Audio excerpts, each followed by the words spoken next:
Alrighty, we are live. Welcome to my last hurrah, or my late night hurrah, I should say. I'm just having a little powwow together with whoever shows up, if anyone shows up within the next. I'd give it about half an hour, 15 minutes.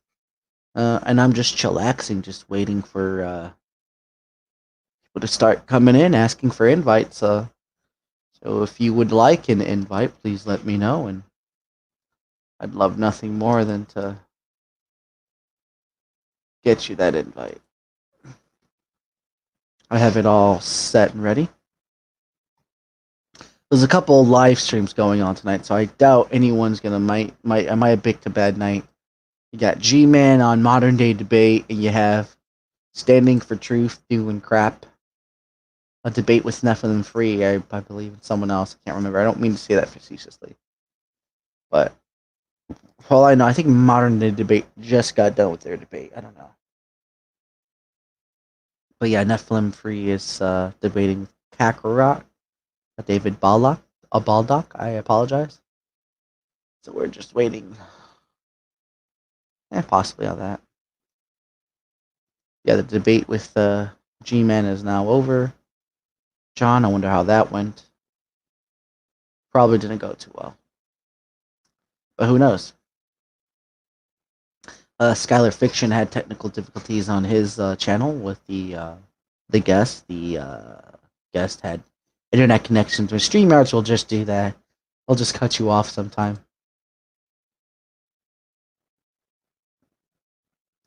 So yeah, now we're just sitting back and waiting and enjoying the time, just waiting for people.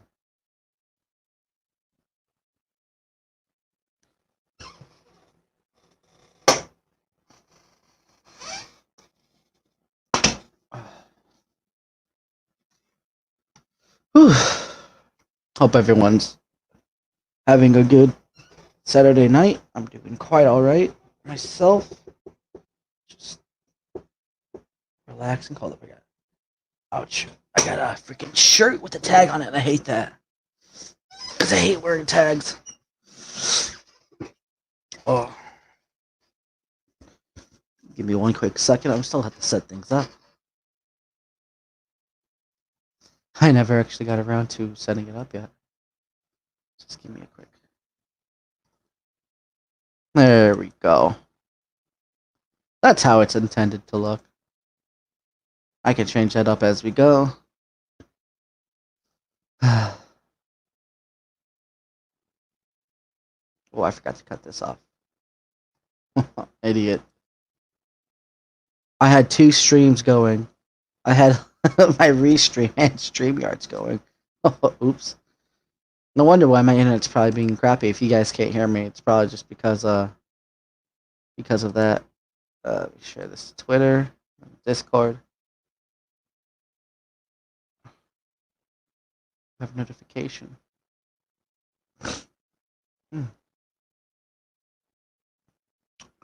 Now I must go to Discord.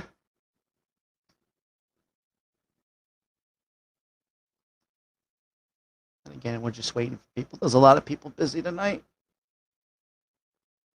I wouldn't blame them if they don't show up. Really, I just wanted to have a good time, talk about Jesus or whatever, and whatever was on people's mind. So, now we wait.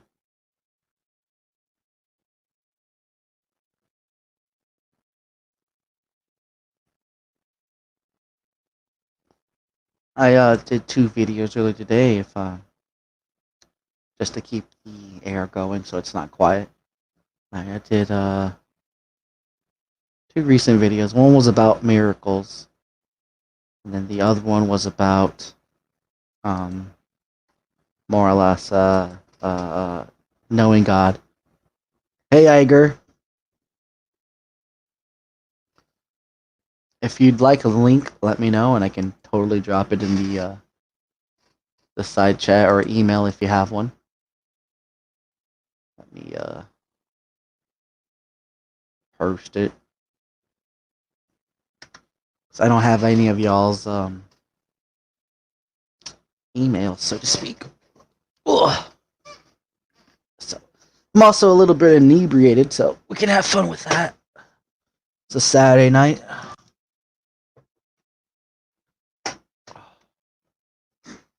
Ooh. Illuminati got your mind, soul, and body. Sounds like my wife. My wife has my mind, soul, and body, yeah.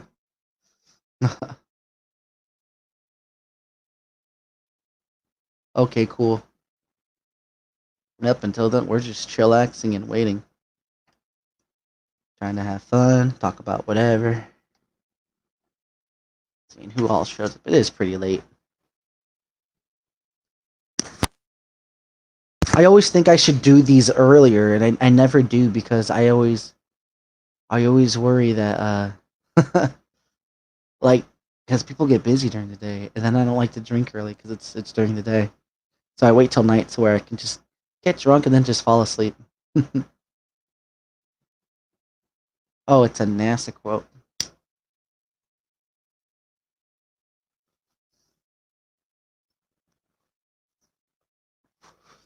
So Iger, I have to ask you, man, when you come in, what do you think of SpaceX and everyone going off into space?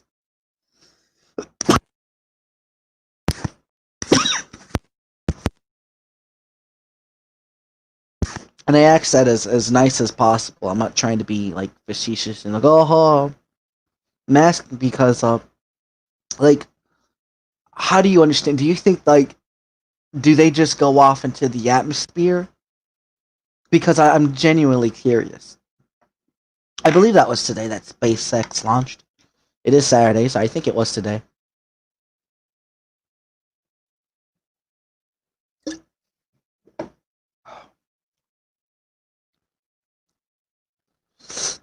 Right.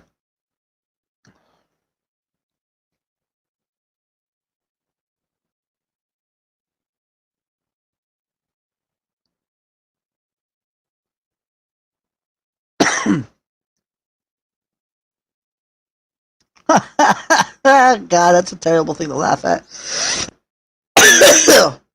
Oh my goodness, I shouldn't laugh at that, but yeah. I just saw something funny. I can't share it with anybody. He thinks it's fake X, okay.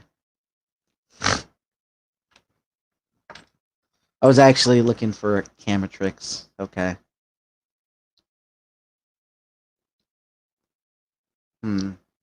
That's a little facetious, but play some music. I don't have any good music. I mean, I guess. I mean, this is on through StreamYard, so even if I play music, you guys wouldn't be able to hear it because I'd have to screen share or some stupid crap like that. And even if I did that, you guys wouldn't be interested in that. Oh wait, what the hell?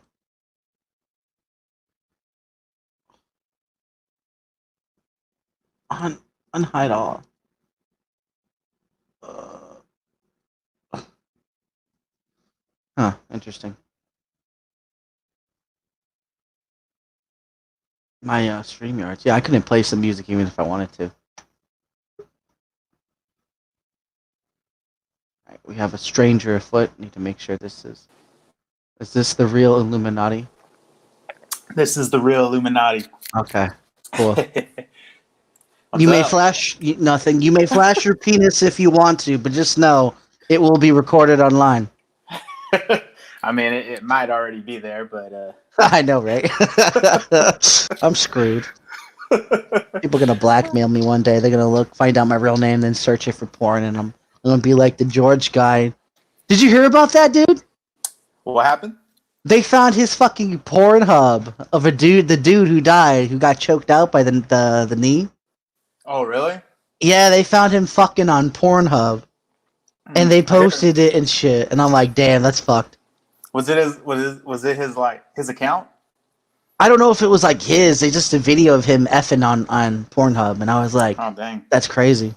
That is, man. I heard some shit like the from what my girlfriend's heard, like the cop that killed the dude had like some beef with him because they used to go to like a strip club, and they used to like bounce together, be bouncers together, and like he fucked one girl. The black dude fucked one girl that the white guy really liked, and like there was like some vendetta over that shit, and like it was a personal grudge attack. Like these dudes have histories. What I've been told by like I think Will Kincaid said that, and then my girlfriend told me today because we were talking about it earlier because of the fucking rioties going on. Yeah, well, from what I've read, I don't know about that, but I do know they worked together for a little bit in the past. I don't think they worked. I think there was several employees there. I'm not sure if they were in the same area, but I do know they. Well, I read that they worked together for a little bit.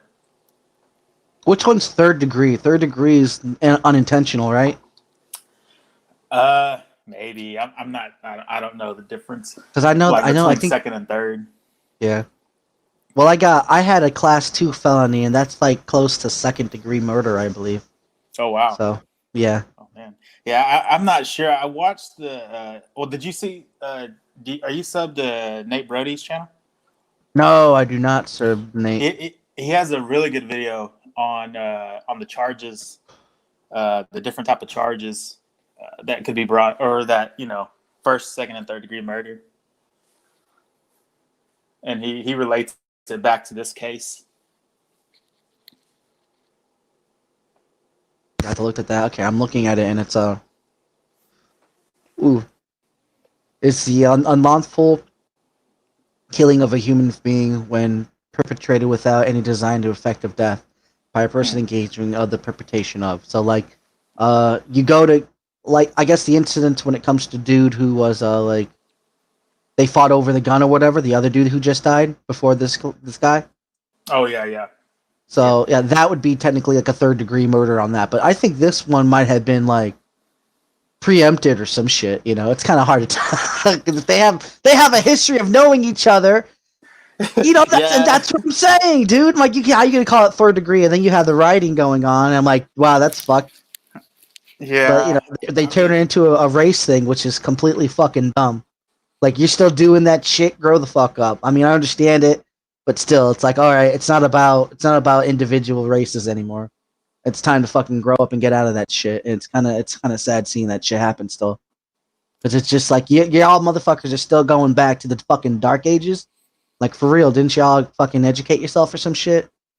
And it bugs the shit out of me, like, for real. It makes me feel bad. So you're not writing?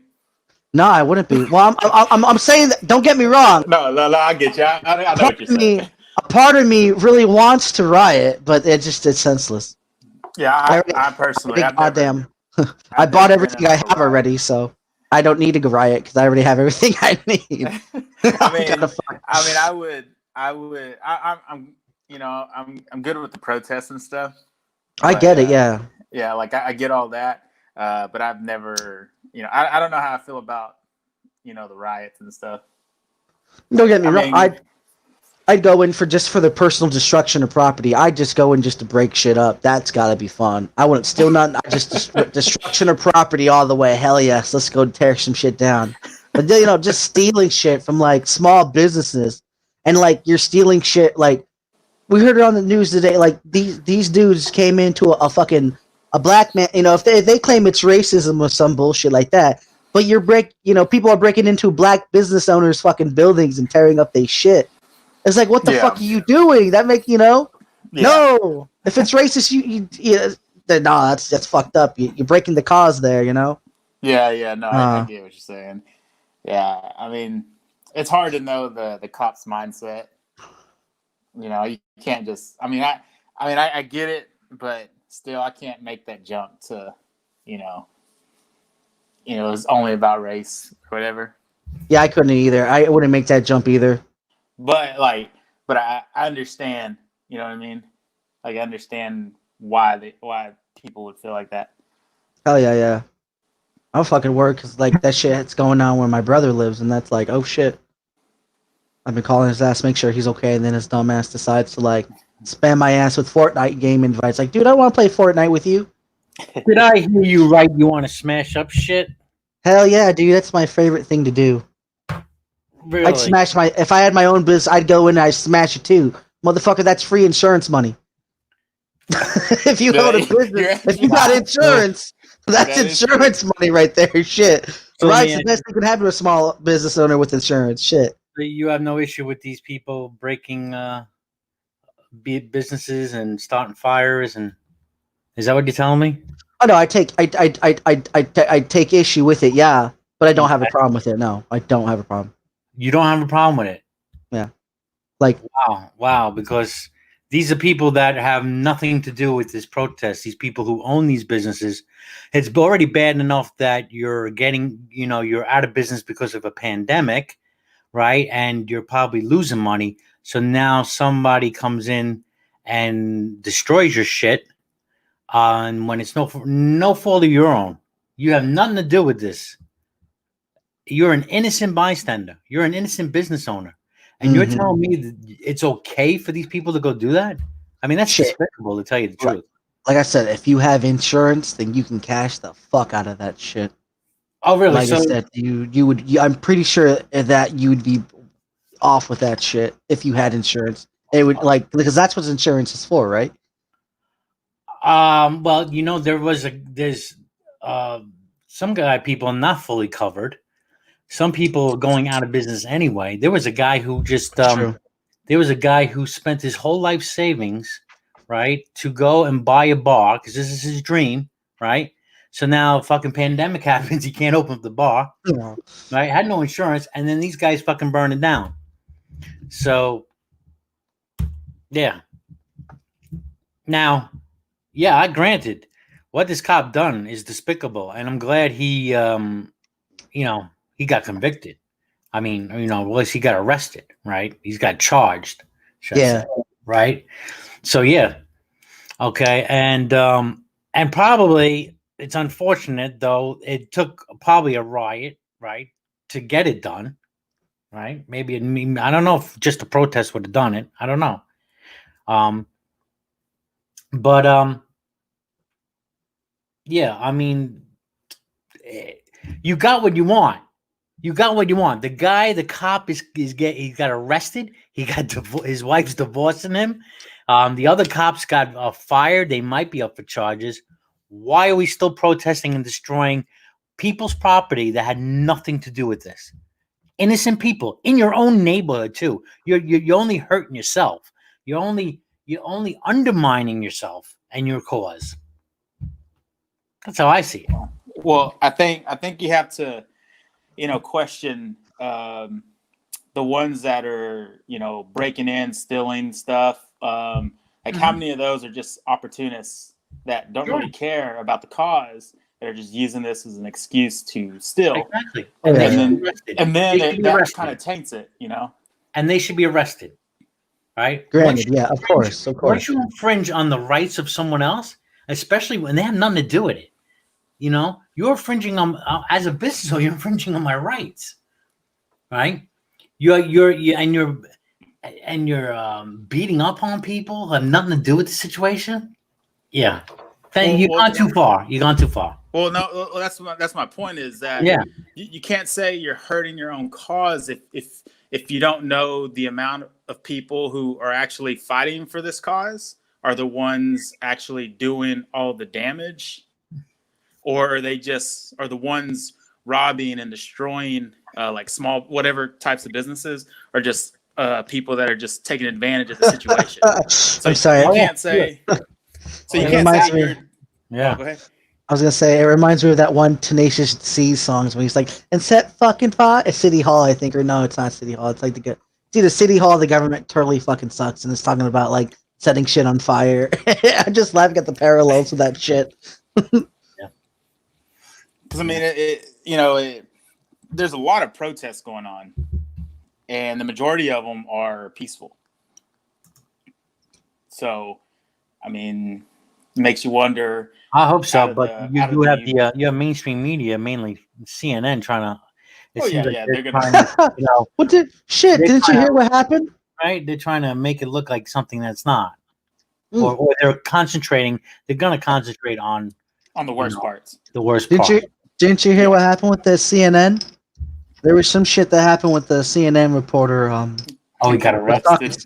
Yeah, and so like the fucking people down in Georgia decided to fucking burn a CNN radio station down there.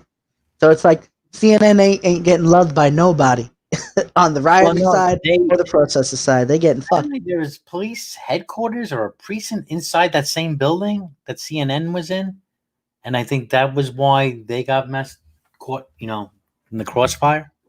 Ah, maybe. But yeah, that's what I heard through the grapevine of memes. Yeah. But that shit, like, it's sad, but then again, it's like, oh, cool, we can still fucking have complete anarchy. And, like, I love that. That shit is awesome, that people can fucking still go out there and riot. That's still cool that still exists in this country. But then again, you know, the other side of me is like, that's fucked too. For, you know, the right reasons and the wrong reasons. Innocent people and innocent lives are getting hurt. Well, yeah, I guess so. When it comes to like physically people getting damaged, yeah, that shit's fucking not cool. But when it comes like to said businesses, like as long as no one's like businesses have their own freaking, they have insurance for that shit. You know, they should have insurance for this shit. So what if they have insurance or not? Is that an excuse? Are you telling me? It's not an excuse. I'm just saying. Insurance, so it's okay. I could just come break your windows and put your fucking building on fire because you got insurance. I mean, if I'm insured, yes, it is okay because I am insured for that shit. So it would be okay for me. I'd be completely at ease. That's like me saying, all right, you know what? This one guy, let me come by and break your legs because, hey, you got insurance. Well, I don't have health insurance now. That's a difference. No, but you got health insurance. Don't worry. The hospital will take care of you. Well, that's not necessarily true because, like I said, there's a difference. But even if you did break my legs, yeah, I'd probably still end up fine on disability or something. I'd make it out okay. I'd probably learn to walk again, depending on if you bust my kneecap. Just to break your legs for no reason? Well, you know? Well, shit. I mean, I got... Besides self-defense, would it be right? Shit happens. I mean... It depends on... what if you found out some shit about me and you're like, this motherfucker needs his legs broke? You know, then it would be fitting for you to break my legs in that instance. So yeah, it all depends on the context. You can break my legs at any point. Yeah, I mean, if Todd, you know, killed one of my family members, you know, I'm just saying, you know, you could possibly make a case for, you know, going after him like that. So we throw out all rule of law, right? We throw out the law. We throw out any kind of order, but that is different though. That's a pirate's code. You're just like you're just saying, okay, let's, you know, you're a vigilante. That's okay.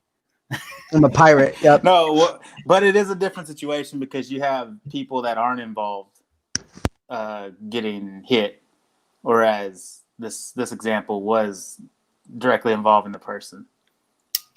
That shit sucks. Like I said, I fucking don't condone that shit. You know, people getting violent with other people. If you're gonna steal shit, all right, fucking cool. Go steal shit. Go fucking live. Do that shit, but don't hurt anybody. Especially people that don't know it, that know what to do, and people that try to stop you because you know you're doing a crime. You know, you can't fucking blame them for doing the fucking right thing. Don't be an idiot now. What do I gotta say to change your mind about this attitude about go steal shit, go break in? Well, let me ask you. Those insurance costs not going to go up too? And then, you know, who's going to pay for that? Who's going to pay for that? You know who's going to pay for it? The people in that exact same neighborhood, because my insurance costs go up. That means the price of what I have to sell goes up. Or I go out of business if no one's going to be able to buy it. You still get insurance money. So you're like, you still technically make it out okay. You can cut down your business right then and there as a business. It doesn't fucking matter. You get that big fucking check. Who cares? You fucking cares. You can fucking close down that business and fucking open up a new one with the money you get. It doesn't matter at that point. I mean, that's how it works. The business. You don't have to fucking stay on one horse forever. Wow, I can only say wow to your logic. I don't. Sorry. I get it, man. I don't know. Not what this country is built on. I don't know. You're in the wrong country, I guess. Yeah, this isn't America no more. America died.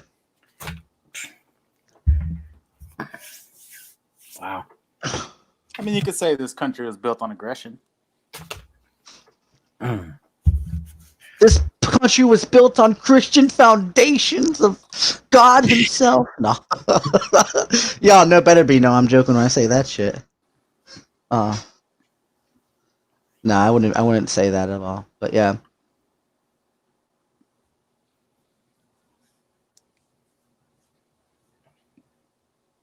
Yeah, it'll be interesting to see how it all plays out. Mm-hmm. I find it amazing how, a couple of protests and no COVID news. COVID virus is gone. Yeah. Yeah, that'll be interesting to see how this all affects that. Let's extract people. Yeah. Anyone remember those murder hornets? Did anyone see any of them? No, no. What happened to them? No. And the locusts in Africa. Oh yeah. They're on their way, right? It's a sign of the horsemen, everybody. Look, it's the horsemen. The locusts are coming to eat everything. The plague's coming. Watch it. The pale rider's coming next. Oh my goodness, people, mate, right? Every day is the end of the world with people. But it's true. Every day is the end of the world for some people. That's a fucking terrible thing, but it's unavoidable. That's true. It's a lovely thing sometimes, too. Which reminds me, Matt Bond, I kind of did a video earlier. I don't know if you watched it. I kind of did a small video. I was thinking of you when I did it. It's along the lines of miracles. And kind of like my spin and take on them, yeah. Okay, I have to go back and watch it. I didn't get a chance to see it. It's about 20 whatever minutes long or so. The miracles I'm not too big on. I'm not one of those, I'm not that preachy guy. I'm not a preachy guy that much, so. And I just lay it how I see it in the video, but I guess I'll kind of explain it here. But like I said, the video ain't going to do you justice. I'll say this as, hey, don't take my word for what I'm going to say here, because I don't know all dicks about miracles and the things that involves around. But the way I see them, miracles, I just seem to find my note because I actually wrote some of this down. Miracles don't always help people. They can be destructive in a sense, and death can also be considered a miracle when considered by God. In the sense, miracles are, there's like miracles and wonders would kind of seem the same thing, because one can call a miracle a wonder, or I think there's like some people will try to separate the two and which one's different. Usually a miracle is reserved, I think, for more benevolence, like curing and aiding people, while wonders are where people get shit and screwed out. For example, the Ten Commandments, or not the Ten Commandments, I think it's 10 plagues of Egypt. Yeah, I can't remember if it is 10 plagues. I always 10 forget. or 7. I don't remember. The plagues of Egypt. Yeah, let's just call them that. Screw the numbers. Yeah, I know what you're talking about.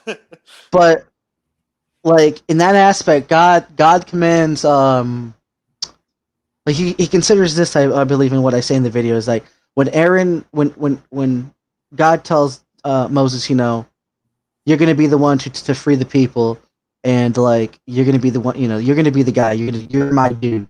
And then Moses is like, dude, I'm not your dude. I can't speak word shit. Low. And then God's like, yo, your brother. And your brother will fucking speak for you, but you're gonna talk to the fucking Pharaoh. Or no, your brother. I forget how it way over goes, but both these guys are speaking, all right, and like they're gonna be like the mouthpiece of God, essentially. And so, like, Go ahead. Aaron, you're talking about Aaron. Aaron, yeah, his brother, Aaron, whatever. I don't know how the pronunciation goes. And so like. After that, like they go to perform the miracles and wonders is what they called with the staff. It's not necessarily like Moses doing it as it is so much involvement with the staff that he's using to perform these miracles. But even in the same context, that last one when he goes to take all the firstborn of Egypt, it is also considered a miracle.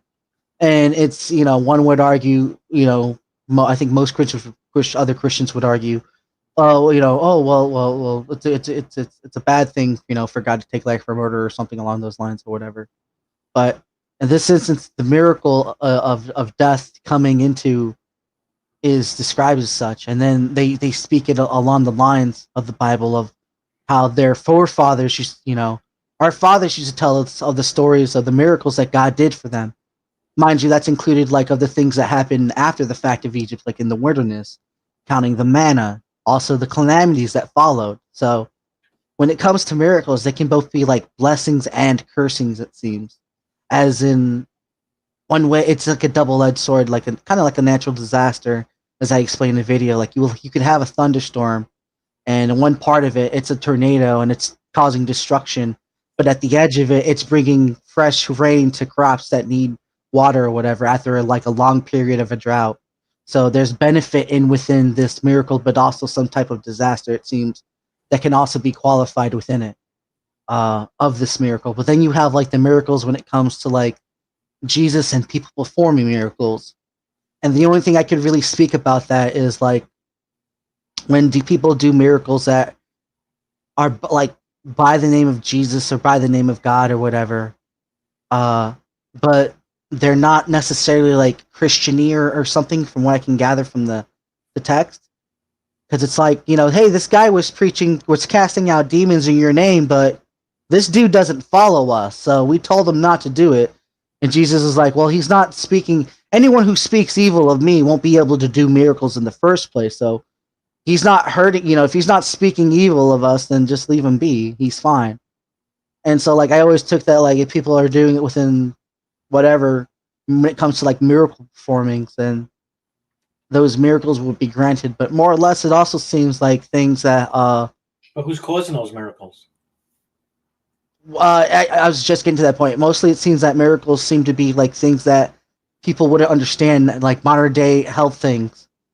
Like, mixing of herbs or something like that. So people see somebody doing something, don't know what they're doing. It appears to be like, oh, we can't explain what's going on because a miracle is something that you cannot explain through scientific or, you know, natural law, I believe is what the definition of it is, or scientific law or something. You know, it's the qualifying gets caused by. No? I'm sorry, but yeah, hold up a second. It's qualifying to be caused by something divine in that aspect of that definition of miracle. So like I think it more or less was something like non-supernatural, like there was just knowledge of backhandedness, like when Jesus did something with the eye of the dude to like cure his blindness or whatever, like that was some thing that he did. I can't describe it, whatever, but they tell it in the story how they do, how he used the mud or whatever and rubbed it in his eye. I don't know which verse that is, but yeah. Go ahead, bro, Joe. I'm sorry to cut you off like that. Could the firstborn of Egypt been killed without doing a miracle? You're calling it a miracle. I mean, I'd rather say like a judgment, but could have it been done naturally? What, all firstborn dying? Yeah. Yeah, sure. Someone go along slitting the throats of babies. I mean, yeah, sure. It can pretend it's to be done naturally. There was I don't know if poison or something like that. There's Yeah. a documentary that attempts to explain the plagues in Egypt happen naturally and not divine. Like with the firstborn, they were, I believe, some of the some kind of gases that might have been emitted from near the Nile. I forgot. You know, it's been so long since I've seen it. That the firstborn would have been the way they were sleeping. I don't know if they were on the floor or maybe a little bit higher, where the gases would have came and suffocated them or killed them overnight. I was like, again, I haven't seen it in a long time. Like some of the plagues could have been caused by like the Red Sea could have been caused by a certain growth, plant growth in the sea that happened, and then that attracted a locust, and then the locust, of course, is going to attract frogs because frogs are going to eat the locust. So, you know, it was a whole series of events that they were trying to say it might be explained scientifically. That's cool, yeah. Think it's all hogwash, but, you know. Yeah, a little bit. Mostly, the biggest deal breaker, like, for the Bible and what it is and all its mysticism is, like, I doubt that the geological location of these places are accurate. Like, of where it says it happened in the Middle East, for all we know. Like, we pinpointed to that location, but for far we know, it wasn't that location. Because we name things that they're the same things always. That's always how it seems to be.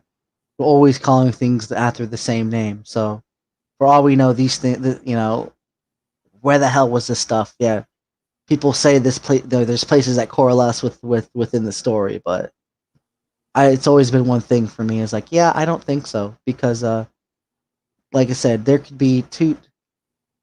There's like what is it? There's like 7 Lincolns in the United States, altogether. Seven states with the town name of Lincoln. Probably more now, but still, you say, oh, we'll go to Lincoln in the United States. Well, which one? Because there's 7, or like if something specifically happened in this one Lincoln town named Lincoln, like like well, which one? And people look one and things seem to geologically match because of coincidence, because it's a planet, and things tend to line up, like that. I would imagine. And so, like, but who's to say that this didn't like happen anywhere else? But yeah, that's like when it comes like to the land portion. But yeah, I kind of went on a tirade there. I apologize. My understanding is we don't have proof of the Exodus happening out of Egypt. I mean, according to the story, where I don't know, whole nation of Jews, 1,000,000 people. I don't know how many people it says in the Bible. It's a massive amount of people. But we have no chariots, no horse fossils, no human skeletons, mass graves, and no evidence for it. Well, I think that would be a little bit more explained by freaking just natural water. I mean, that shit's gonna fucking float in some way, or at least there's the underwater current, so that shit's gonna be swept away. You'll be lucky if some of it comes out. But I'm pretty sure they've done extensive searches, throughout for these things. Because I'm pretty sure water fucking flows, and you just follow the water, and then follow deeper beds. I don't know. Like I said, I don't even know how long of those shit happened. So, how far out do you even look in that shit? Who knows? Like, that's the only thing I can imagine is that drift. Water tends to doesn't stay in one place. And then the others will say, well, is it the Red Sea, or was it actually interpreted as the Reed Sea, which Yeah. was a smaller area, and might have explained how they got stuck in the water, because I think it was something because it's very marsh, the Reed one, compared to the Red Sea. Yeah.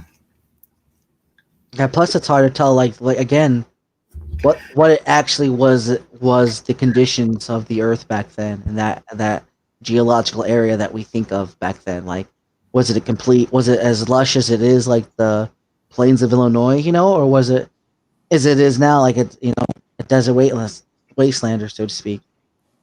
It's like what it's interesting, yeah.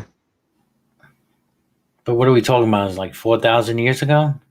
I have no idea, dude. I don't fucking try to put a number on it. I never really do. The Bible says one thing, but you can interpret it many fucking ways. And there's no point in taking it literal when there's fucking facts beyond that prove that to be not the case. Exactly. Like lack of evidence. Yeah. Correct? Yes. You really can't. I would rather not say it happened when it happened, and that's when it happened, and I'm fine with that. Yeah, I hear you. If it happened, yeah. I think you were like a Gnostic. Yeah. Gnostic Christian, yep. Gnostic Christian. Mm-hmm. So you believe like all material is evil, not good. The only thing that matters is the spirit, and the Old Testament God is different than the New Testament God. I mean, that's my general understanding of Gnostic Christians. Well, simply when it comes to Gnosticism, it's such a cheat because Gnosticism really means to know of. Right. So like agnostic means I don't know, Right. So and I'm pretty much saying I know there's a God, and that's like, but then again, that's through personal experience, and then that's argumented within itself. Well, because it's personal, so it's like. Oh, so you take the word Gnostic not as the Gnostics of like 1st, 2nd century. No, but I do see their point Not that I would follow it to the extremes that they would, but I do see a point in their cause that they were when they were talking about materialism and that aspect. Yeah,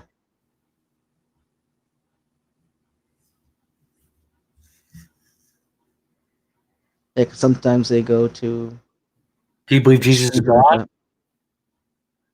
You believe Yeah, Jesus is deity? yeah,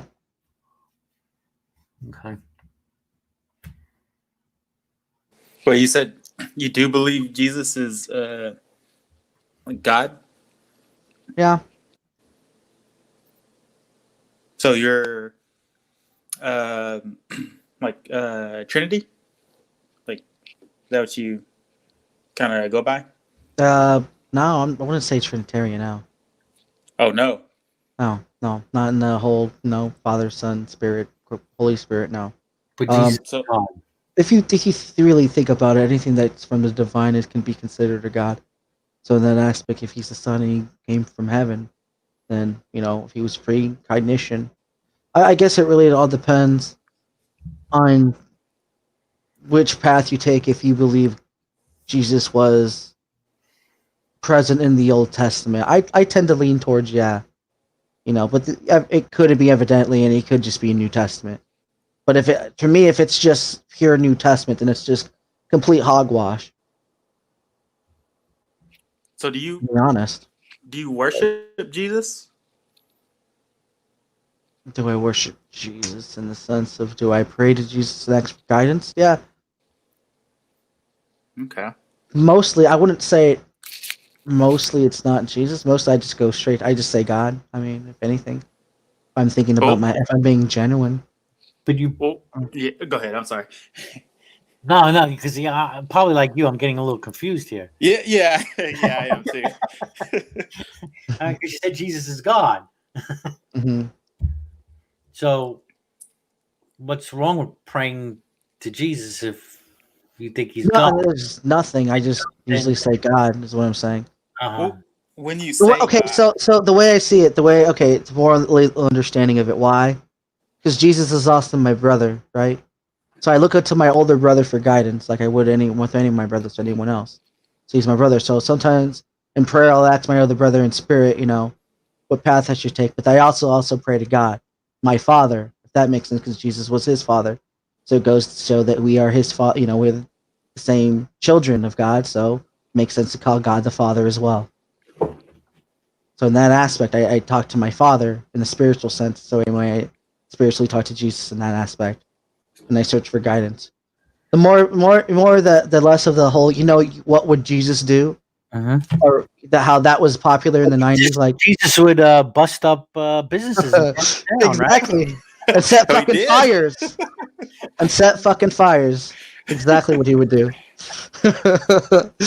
But yeah, and like I just kind of go along those lines and process of whatever situation that I have going on, and I go through that lines and like I don't necessarily only do it with like I did it I kind of beforehand before I became a Christian. It's like a guidance seeking thing. So like I do sometimes I'll do this with like my actual brother, and like I'll think of things like what he'll say, and in the situation what to do, and I'll kind of impose his thoughts into my own head. Like, well, since I know my brother, this is kind of what I think he'd be saying. I go off that, and then I make my decisions off that, and usually it plays out well for me. So, and I've been doing that with lately, like I said, with Christianity, even though I honestly think it was silly and absurd, and it really has been kind of beneficial, to be honest. I've taken more adventure and more risk, and it's played out for me.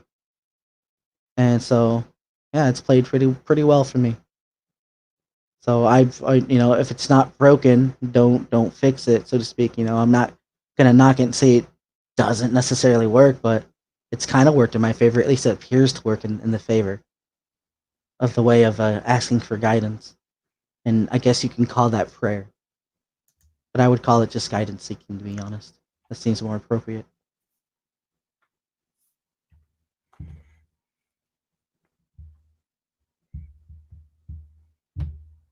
So, I guess when you say God, you're just referring to like the Father. Yeah, Okay. and yeah, it's a little confusing to me. It's fine. So, How? In would you what say way? you're? May I Are ask? you? I'm sorry. Well, are there? Because you say Jesus is a God, right? Mm-hmm. And the Father is a God, or like, are there levels to how you see it? Well, let's put it this way: if I'm a king and you're my son, does that make you my prince? Yeah, it doesn't make me a king. Exactly, but still, like when he died, he becomes king because God gives it to him. So in that sense, he becomes the judgment of God afterwards when he sits the throne and he takes his throne. So in that aspect, you can still pray to God, but Jesus is going to become king. So in that aspect, he will become God. He will. Oh, In Revelations, if you take it by the standards, so what happens? Doesn't the father have to that's die? like end times. Yeah, I I was wouldn't about to think ask so. what happens to the Father. Um, It retains the Holy Spirit. See, it just no. I would imagine it's something along those lines, though. Yeah. I mean, okay. it's God's in eternity thing. It always was and always will be. So, however eternity happens, I don't know how eternity happens. So, however that started, I can't question how that started because I just don't know. That's beyond my comprehension of a monkey. So, I can only think of peeling so many bananas. Hmm. So are you more God's the polytheistic? eternity thing. It always was. So, however he happens, there we go. Iger, you need to stop the live feed video. No, I'm not a polytheist. All right, my bad, bro. What? So what? Okay. I am Why would you a. say you're not a polytheist? Because from my understanding, There's a different term. There's a different term. I'm trying to remember it. It's monolaterally. Where I'll have to explain it. Um, give me. Oh fuck. Arafel knows what it's called. I can't because Arafel's the one who explained it to me. It's not like polytheistic. It's like the belief that there's gods and there is other gods in the like sense of mono, like yeah, I know what you're talking about. Yeah. yeah, okay, but there's only one God in the aspect. There's only one God. You can have other gods, but there's only one God that everyone's subject to in that aspect. Not that it says that in the definition. See, I'm more that line. There's only one like supreme God. Just one God in general, I guess. I guess you can want to call it supreme, sure. And the burrito supreme. Well, Sorry. well, saying there's one God that everyone's subject to. What? Okay, I'm trying to understand what you're trying to wrap my head around what you're saying. I'm telling you it out of order, so that's why it doesn't make sense. So you don't deny there are other literal gods, right? In the sense of what a god is, yeah. What is a god? I sense the god is anything that comes from like heaven, I guess you could say, or from the divine is considered a god. Even if you consider it an angel, it can still be called a god because it's divine or something along those lines. I'm probably mixing up these terms. Shit.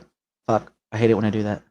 So would you disagree with some Christians that say we were already with God before we were born?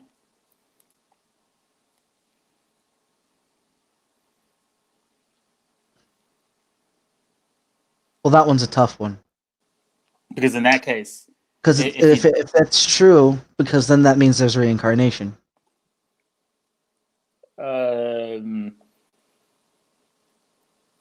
Reincarnation is in The spirit going into the vessel again, another vessel of another vessel. So an instance, it's like a repeating. It's like a circular argument type of deal, where um like when the end happens, whenever Revelation comes, and then everyone's in heaven, Genesis starts all over again at some point. So everyone that falls from heaven was already whatever, in heaven or whatever. And they fall again with Satan, because it only makes sense that way. Would it? And that aspect. Well, because I know the way I've heard some Christians explain it was, everything that God created, He created in the beginning, and then the spirit or the soul, whatever terminology you want to use, they're with God, and once you're born, you're sent from wherever God is into this world to live, and then you live your life, and then after that it's either eternal damnation or whatever the Christian believes on that, because there's different views on that too, or heaven with God, eternal life. Yeah. I haven't heard anyone say that it would repeat itself after that point. It's more or less, it's like a singularity type of deal, like a Big Bang aftershock. How it goes out, and some people theorize it expands and recontracts or whatever. But there's like some other texts, I guess, in like Second Ezra that also explain like the world is built upon like a cycle, if it's like a circle, and so it's explained like in a circle it's 300. It goes all the way around. It's just continuous. So in that aspect, like when the end comes, after the end, it's not going to be the end. So what happens is the same thing happens again, and creation happens again after the end, because everything would be an eternal past or something like that. I forget the explanation of it, especially because I have had a couple of drinks. But I'm winging it really good. I'm winging it really good right now. So have you thought about in the Ten Commandments? Because there God says, you shall worship the Lord your God. You shall not have any other gods before me. Exactly. So, worshiping any of these other gods is a bad thing? Well, yes. Wouldn't worshiping Jesus be not such a good thing? No. Why? Because the Father says it's okay. He says that you should not have God before me. You shouldn't, like, he's the only one. But when Jesus says, he says it's all right. Well, maybe I misunderstand that, but when I read that, I read it as in you could acknowledge other gods are there, but as long as you don't put any of them before the Father, That would as be well. okay. I can agree with that as well. Yeah. But don't have a problem with that either. Like I said, I'm not fucking God. I can't tell you what's right or wrong from the Bible. So yeah, that's cool. Okay. What can I do? I can't fucking convince someone else. Wise. I can't convince anyone in my position, nor do I try to. I never try to do that. So it's just I tell people my piece. And that's always what I've I'm been not doing. asking you to convince me. I'm just trying to understand. No, I know. I'm just saying, Why you believe and why you believe it, pretty much. For other people, yeah.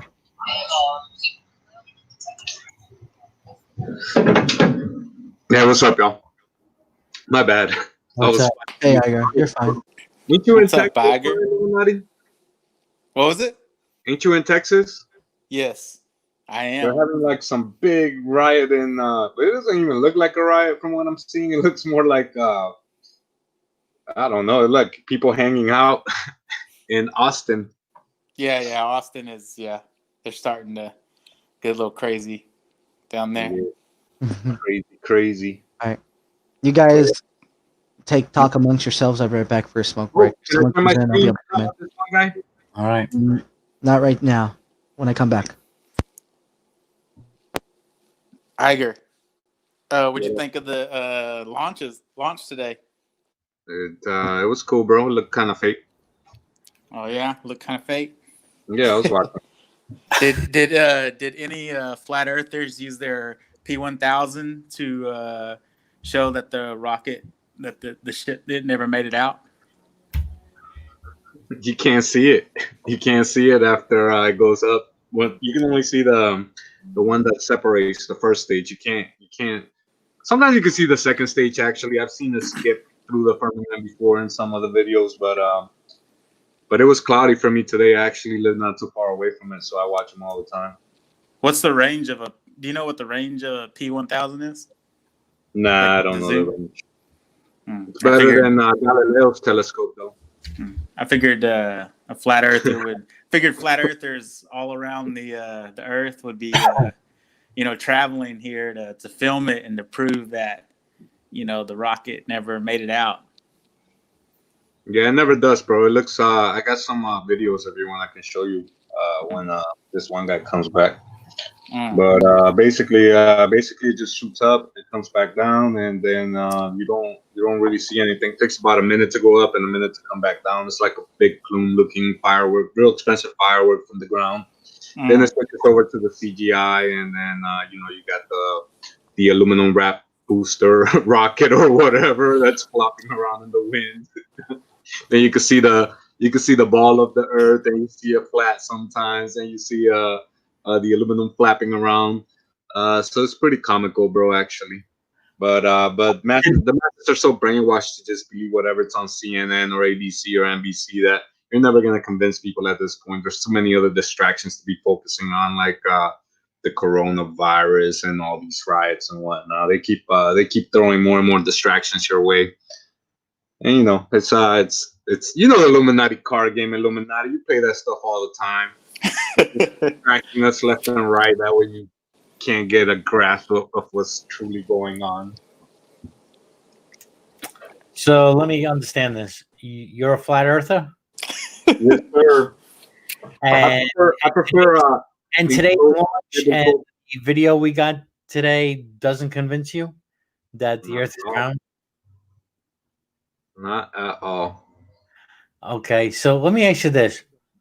What would be the purpose of the whole world and all these organizations to hide a flat Earth? I mean, what would be the reason?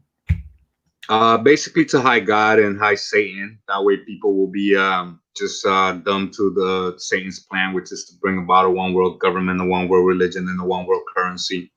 So you got how's a flat Earth do that? How's a round Earth do that? How is a round Earth?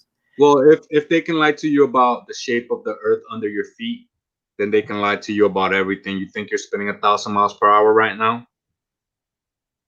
You think you're moving 66,600 miles per hour around the sun? I might be because I'm drunk because my head is swirling. Milky Way you're shooting up the Big Bang at the speed of light right now. So here, let me.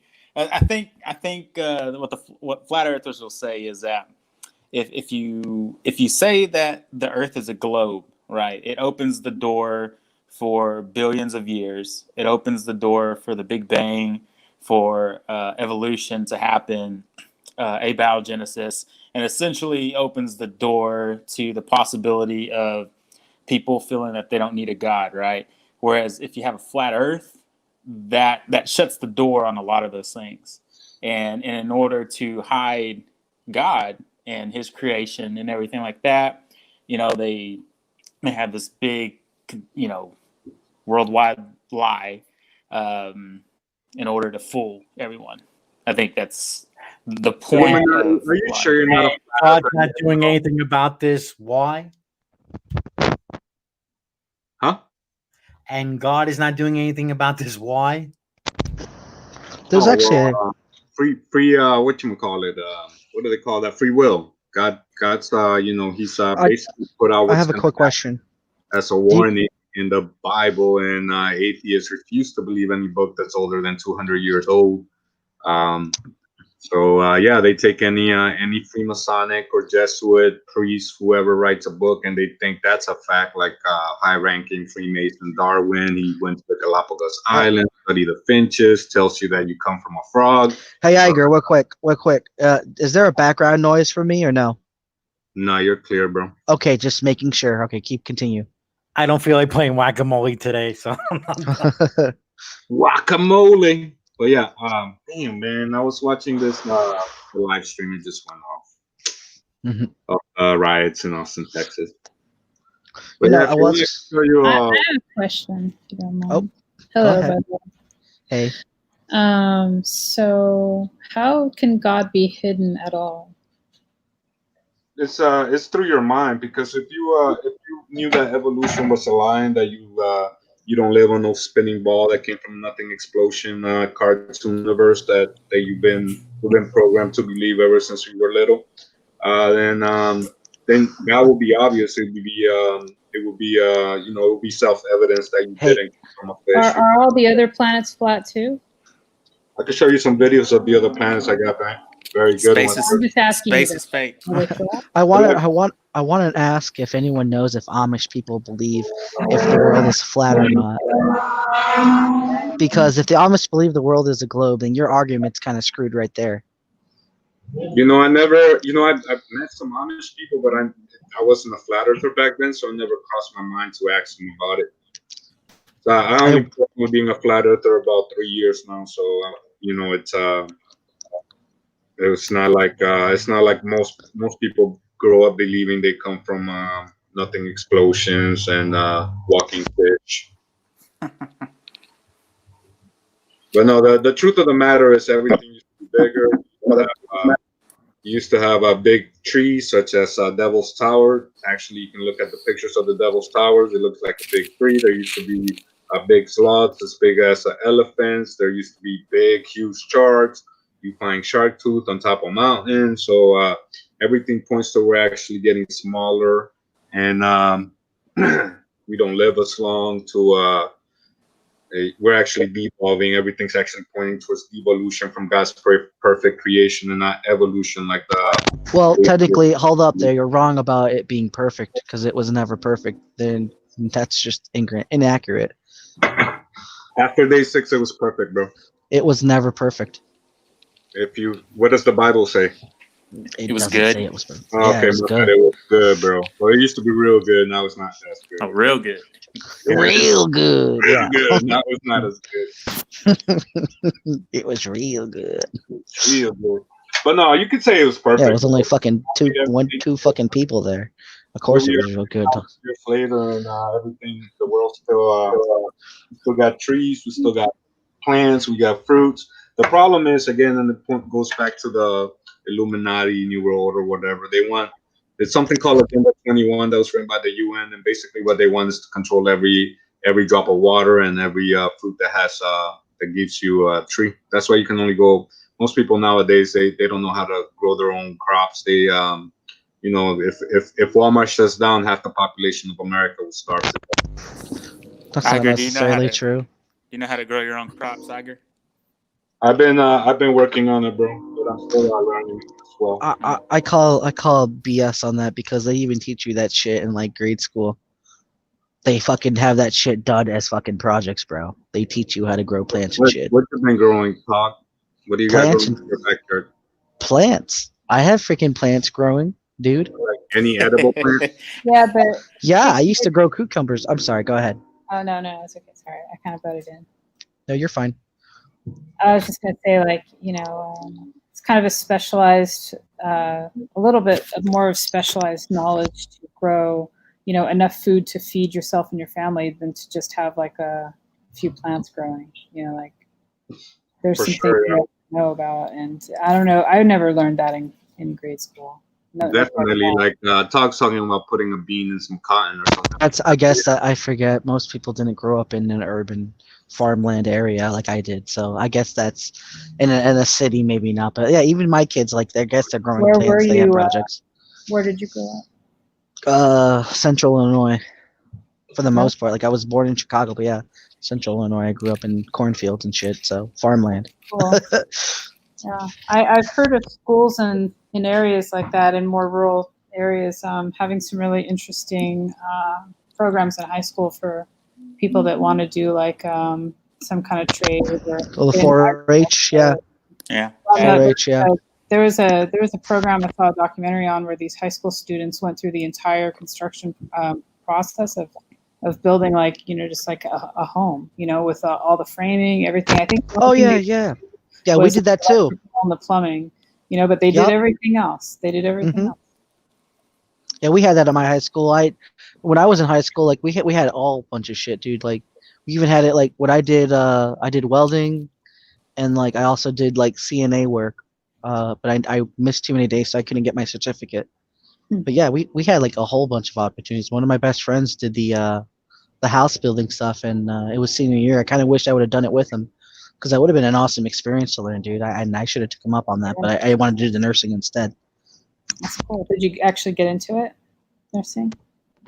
No, I got out of it. Like doing the CNA, because when they start you off in it, like they put you in the nursing homes, and then I had to deal with the dark side of like having to deal with the patients and the death and getting to know people. I just didn't like the environment, because you get to know somebody and then super depressing. Yeah, you get a whole lot of stories, dude. There's like people, I haven't done it in a while, but like going to just talk to old people and just listening to the life stories. Like there is just things out there, and so it was one of the most awesome times I had in my senior year of high school, is just talking to them, like cutting their nails and shit, taking their temperature, making sure they're okay, and then just spending some time with them, and it was awesome. That's cool. It'd be like a cool ongoing project to have people who would just sort of circulate throughout that community and record those stories. Just have like this ongoing archive building. Oh shit, yeah, I agree. Once those people are gone, they're gone. Dude, yeah, and that's like I made that argument for like atheism, and like because once people are gone, they're like gone, and like there are some people who aren't even remembered. We don't know their name, and like if like the concept of heaven exists, like having those memories and those stories are like the legitimate only way of heaven, is that we can remember people by. Like I mean, we do it for situations of history and all that, but if we had like that record for everyone, I mean, that's I guess the kind of good thing about social media, is that we can kind of do that ourselves now, because there's a digital record. But it's like, oh goodness, make sure that it's somewhere secure and that someone knows about it, so they can tickle it every now and then and let it register as active. Yeah.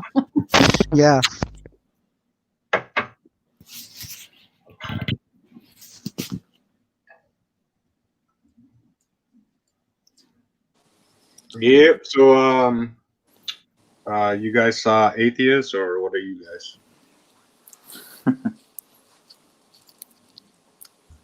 Agnostic pantheist. What's agnostic pantheist? Pantheist. How can you be both? Well, because I guess I don't know.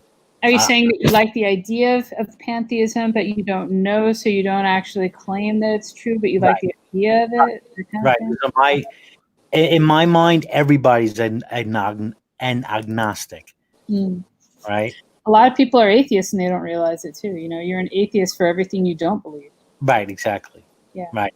I would be atheistic towards the Christian God, say. Yeah. Or the Hindu gods. Right. Yeah. Yeah, I don't know any Christians that would recognize any of the Hindu gods as legit. So they're all atheists too for the Hindu pantheon.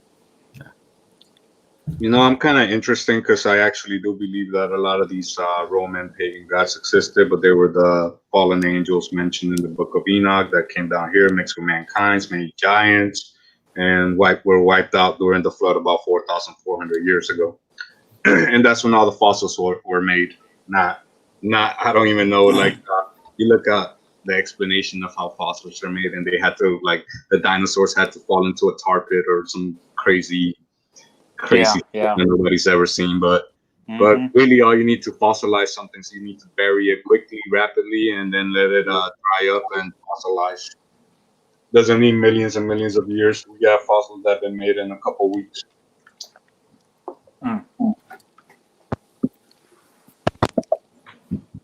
But to answer your, Iger, you know what I am, don't you? No, bro, you don't even know what you are, so don't try to get me started. You're a dismissal agent. That's what you I'm are. what? I hope what? not. Oh, an agent. I'm an agent. Yeah, you're definitely an agent with a name like Undercover. I'm a shield, and don't you believe I'm an undercover shield, don't you, Iger? It's possible, bro. I mean, you come across this a lot of times. Now, I do gotta say, in your defense, that used to come out on live streams. Like most of the disinfo agents I run across are usually just keyboard warriors. You know what I mean? CIA accounts that have like 10 different accounts or whatnot that are there to shape public opinion. So, but yeah, they're out there, bro. It's not even a secret anymore. There's definitely government accounts that are there to shape public opinions, and they have profiles and just profiles in social media. Yeah, we're out. I mean, they're out there. You slipped. See, I caught you, bro. But no, I'm agnostic. Yeah, I'm agnostic. Are you a fighter yet? Like in real life, or I know you have to say no, but you had a good explanation to explaining it to I don't know what the guy with the eyes, what his name is, but yeah, you did a good job with your explanation there. It's basically to hide the creator, and if they can lie to you about the shape of the earth, they can lie to you about anything. Just show you some cartoons that said a scientist discovered. And here we go. Nowadays, we got Bill Gates, and he's working on a vaccine to save humanity. He's not even a scientist. He couldn't even protect Microsoft. Iger, why can't ahead. a person believe in a God and science? I believe in science, bro, but science is demonstrable, repeatable, and observable. And then when you show up somebody a cartoon and say a scientist discovered this, that's not science. Okay, are you looking for cartoons made for adults or cartoons made for kids? I mean, when you say cartoons, again, are you talking about CGI things in documentaries, Right, or just illustrations of things? Are you talking about illustrations? Because ultimately, I think you're talking about illustrations, where illustrations are used to explain scenarios. So it wouldn't be wrong for people to explain things using illustrations like that. Right, for something that we couldn't see on our own. Exactly, and that's all that it would be. And if you don't want to believe that's true, that's all against you, because you're ultimately right. Things that we see are there, most likely just that's true science. You might as well not look yeah. at germs and bacteria. It explains science. You can go outside and look at a star for yourself. Matter of fact, you can go outside tonight and look at Sagittarius. You can look at Scorpio, and you can see Jupiter and Saturn with your own eyes. You can go out there; they're there. But when they tell you how far away they are, how big they are, and all this other stuff that they say they have satellites out there, and you look for satellites in space, and they're cartoons. And you look at the Milky Way galaxy, and it's a cartoon. And you look at other galaxies, and they're all cartoons. Then it's like. So when you look up the night sky, I'm sorry, but when you look up the night sky and you see the Milky Way galaxy, if you're able to, do you think that's just a cartoon drawn by God? No. If it's there, it's there. It's real. So when they make an illustration of the very same Milky Way galaxy, that's somehow an illustration, or Milky Way, whatever the hell it's called, not the galaxy. I apologize. The asteroid belt. I don't even know. I think I'm confusing those two. I apologize. The Milky Way galaxy you can actually see in the night sky, and it looks basically like a cloud in between the constellations. I do not think you could see the Milky Way galaxy in the night sky, simply because we are the Milky Way galaxy, if I remember correctly. We're in it. About it. You can actually see the Milky Way galaxy. It's on any planisphere you ever buy. They're only about $12 on eBay, and it tells you all the stars in the sky. But you can actually see the Milky Way galaxy. It just looks like a long, skinny cloud in between some constellations. Yeah. We're seeing like the side view of our galaxy. We're out on the edge, so when we see towards it, we're looking towards its. We're looking. Basically, what they tell you is you can see one of the spiral arms. Is what you're seeing when you're looking at the night sky. You're seeing. So we're looking towards the outer edge. Right, you're looking towards one of the spiral arms in the outside of the Milky Way galaxy, but all the other constellations are around that. So you got Sagittarius, you got Jupiter, that's a planet, wandering star. Local. I mean, local. They're close enough to see. Like there's. Have you ever been like out in a very rural area where there's zero light pollution? My God, it's beautiful almost. Yeah. it's like you can look up, and it almost like hurts your eyes to try to focus on all the stars you see, because it's like all of a sudden, like there's a powdered sugar sort of like sprinkling, an ample one, over the entire night sky. And it's so like you can look and realize that you can see like deep into this field of stars, because it's visible, right? Because it's usually not visible when you're in a light polluted area, but it's like it's stunning, you know, to see if you've never seen it. It's amazing. Right. So and again, you can get a atmosphere, and it's gonna have all the stars in there. And there's not millions and trillions and quadrillions and that many stars and planets and galaxies. We actually been able to count the stars, and we can map them, and they're all there. We actually, you know, they're a constellation. The ones we can see. At least I know you piggyback off the workers of others, like it's said in the Bible. Congratulations. I piggyback off the works of others. Mm-hmm. Well, yeah, I mean, I do trust a lot of history, especially, I'm big fan of history, because I feel like, you know, they've been trying to dumb us down. They want you to keep you in Pokemon world and Yu-Gi-Oh land and SpongeBob universe. Yeah, I agree with that. It's fucking hilarious. You know it's true. You know it's true. Hilarious. And that's Dude, but there's nothing wrong with playing Yu-Gi-Oh. It's a really fun game to pass the time. I mean, no offense, but turning you into a homosexual, didn't you know that? Shit, I should have known. You're gonna let me share my screen or what? I was gonna share the Milky Way galaxy a long time ago. You're still on Google. I'm wondering about something though, like I was gonna Google Milky Way galaxy. Well, fucking Google it, dude, and get to the sauce. You don't fucking need me. I can wait till you go to it. Go to it, and then I'll click when you're ready. There's no point in fucking showing everyone what you fucking type. That's silly. You know, I got good typing skills. Have your sources ready. Show off his skills. No, it's good. I don't need to see him backspace. Yeah, all I did was put Milky Way galaxy and click images. You know what I mean? So you got all these cartoons, but how do you know that they're cartoons? I don't remember. We don't have any spacecraft that has exited the solar system. Wait. Who are the people that are creating these cartoons again?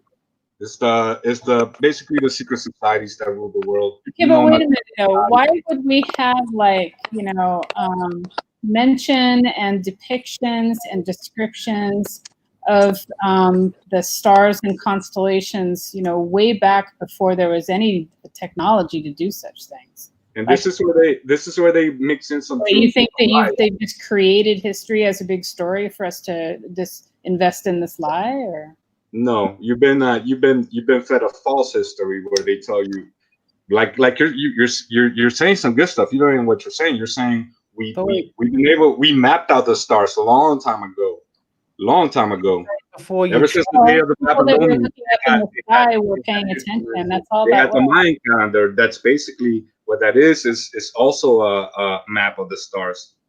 Believe it or not, the calendar is actually the sky. So hold on a second, though. They actually tell you what time of what time of the year it is. The sun's time of the day, obviously. There was a second layer thing I wanted to get to, though. You said something like, if they can hide this, or if they can lie to you about the shape of the planet, they can lie to you about anything. Oh, sorry. With that sort of rationale behind your thinking, like, how do you separate the things that you would say to yourself, oh no, that's just impossible? Like there invisible dragons aren't swimming in the air all around us, and there's no eight. Where did you get that from? Like now you're pulling in my backyard. I mean, like, how do you what about vampires and fairies and werewolves? Like, where do you draw the line between what is and what is not real? Like, can you just justify any belief by saying, well, what if it's true though? What if it's true? And then you invest in it based only on a what if, like why invest in that? To add to your point, Kat, and kind of what I was going to ask too. I mean, you at first you said you believe in science and the historians, and then you contradicted yourself and said that, oh, you've been fed lies by historians. So I guess it kind of goes with Kat's question. How do you decipher what is what method do you use to decipher what is true? What is someone telling you that is true or false? Source. The source is very important. Like if it's coming Wait from a minute. So sources can be good, and so if a source is good, are you thinking that you probably would never doubt what they said? well, And if you think it comes to actual. always doubt it. It comes to your own observations. Like for starters, you guys still think this is a real picture of the Milky Way galaxy, but there's no spacecraft that's ever been that far out to take a picture of the Milky Way galaxy. Have you ever taken antibiotics? Yeah, I take ibuprofen whenever I get headaches.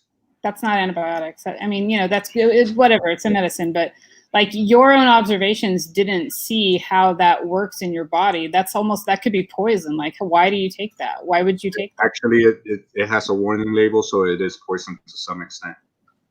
Okay, but what about like antibiotics? Like you had to have gotten sick at some point and taken those to get gotten better. Definitely. So why would you trust them? You didn't do that work. You didn't see that it works. You didn't make those observations. Right. So I don't doubt all science. Again, like you can take the antibiotic and see the effects on it yourself. You know what I mean? But you're trusting the source, right? And you are then going and taking it and then saying my observation is what matters now. Hey, Fatty Watts. Their observation that led all the way up to that point doesn't really matter. Not really, because if you trust that whole line of research and testing and failures and all the things that led up to the success of those things that you're holding in your hand, why would you doubt the other lines of things that are similar to that bring about similar truths, similar things that are real and good?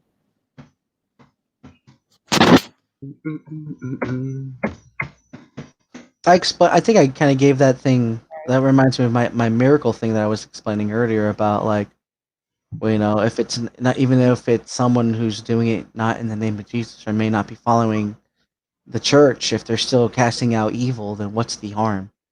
In that same aspect, if they're casting out evil, then they're casting out evil. God's going to look at them and say, well, based on the technicality. Oh, they don't believe in me. Kill them. How dare they? Lots of good deeds. You didn't believe in me, so no. Yeah, I think that God should probably be the kind of entity that, if he is good and forgiving and all that stuff, would see good for good, and he wouldn't be so vain and egotistical to say, well, it wasn't in my name, so. What are you? You would appreciate the fact that a good deed was done. What's your religion, or? I don't even want to say he, to be honest with you, but Are you an atheist or agnostic, or were you? What's your stance on all this? I'll talk about religion right now, but I'm a decline to state. What? Ooh, decline to state. Yeah, the decline to state bubble at the end of all your other choices when you're picking something. Decline to state. I've actually never heard of that. I think I got it though. So yeah, I think you explained it. Yeah. Do you think Jesus existed? Existed? Yeah. Do you think he lived? I think it's highly possible. All right. How about the flood? I like talking about the flood. Wait, I would love you to answer her question first. You're asking. I don't really understand her question. I'll just be honest with you guys, okay? I wanted you to. I was so well. It's such an important. Maybe somebody could rephrase it. Just maybe rephrase it. Can boil it down? Could you? Because why do I trust science that I can observe, such as medicine that's been proven and tested and whatnot, as opposed to like cartoons of the Milky Way galaxy? The same kind of thinking and like And again, I don't trust vaccines, so there's a lot of good medicine, there's a lot of bad medicine. I feel I don't trust vaccines at all. If you wanted to travel and they said, well, there's these 5 diseases that you're definitely not immune to, and you have to get this vaccine to enter the country, what would you do? I'll probably refuse at this point in You my say life. based on religious reasons, I don't want a vaccine or whatever. Yeah, I'll try not to take any vaccines at this point in my life. Iger, are you vaccinated when you were a child? Yeah, I mean, but I probably got like vaccines when I was a kid. Now they're doing like 40. Oh, we got cut Anything off. happened to you? No, you guys didn't get cut off. Oh, okay, you Set did. up, I think, yeah. So I Any don't know who negative this effects? person is, so just in case they're like a cock flasher. Said I don't know who they are. No offense to them person. What is their name? Green Soul Sue, I That's think. he's supposed to be here. Frank. Okay. Yeah, he's supposed to be here. Uh-oh. Oh, sorry. There you go. There we Yeah. go. You guys vouch, so I trust you. Yep. Hey, what's going on? Hi, Joe. What's like? Can you give me like the two most convincing pieces of evidence? What convinced you that the Earth is flat? Can you give me what the most convincing? Just tell me what convinces you that the Earth I is can flat. show you if you want, actually. If Well, I'm not. No, I'm not asking for a whole big 45-minute teaching. I'm just no, this will be sum it up in one because in one or a couple sentences. The main reason why you believe the Earth is flat. one was the Bible, because the Bible does say that Bible as a reliable source for science. I used to not think so. I used to believe in the 14 billion year nothing explosion and the 4.5 billion years ago Earth cooled down from a rocky crust, started raining for millions and millions of years, and 4 billion years ago the rocks came to life. I used to buy all that, but now, I used to try to mix it in with the Bible, where they tell you that a day is like 1,000 years for God. So I used to be like, maybe it's like 1,000,000 years, maybe it's like 1,000,000,000 years. So, The Bible and what else? all right, I'll show you the second one, bro. It's a 30-second video. Oh, 30-second video. You can show me a picture of a flat Earth, like from space? Well, it's actually a picture of space from Earth. Okay. Let me see, where is it? 30 seconds. Everyone else got 30 seconds? I got plenty. I got all night. This is like my last night of drinking, so that's the only reason why I'm doing this, because I'm gonna be like working every day, and I don't like to like work when I drink. So like I won't have the opportunity because I'll be working early morning. So I'm like, fuck. So I'm like, this is gonna be my last little drinking adventure for probably a while. So I'm enjoying it. I'm like, I'm gonna go on a live stream, and I'm gonna see it's what ready, happens. bro. All right. Started back to the beginning. I saw that. I'm sorry. Yeah, go ahead. 30 seconds. No, hold up. He has to fade it back. So if you get a telescope or a P1000 camera and you zoom into the stars and look for yourself, here you got Jupiter, and you can see the little, they say they're moons, but I think they're more some type of electromagnetic effect. And you can see Saturn over here. And one of the things that trips you out is that if you focus in on the moon, you can just basically whip it around and look to any star, and there's not much focusing to be done. Now they tell you each star's like millions and trillions and different light years away from each other, but the constellations, they've never changed since the beginning of written history, which is about 5,000 years old, begins with the Sumerians. And when you look at the stars for yourself, Wait. You told me, with all due respect, you told me that a video was convincing evidence to you, a 30-second video, and you're showing me this video, and all I'm seeing is like all these flashing lights. That's all I'm seeing. This is not showing me anything about a flat Earth. Well, here's the interesting part. You can go outside right now and look at Jupiter for yourself and Saturn tonight, now. I know that. Yes. This is from last year, because they come around every year and then they go away. You see them for like 3 or 4 months, and then you gotta wait, till next year to see them again. Iger, I got a quick question for planets. you. Iger, do you have a P1000? I do not, but I have a telescope, and it looks just like that. It looks just like this. Yes, sir. Okay. I'm just kind of curious. Sometimes it looks better with the telescope, actually, but the point of the matter is they're not solid objects, so you can't land on that.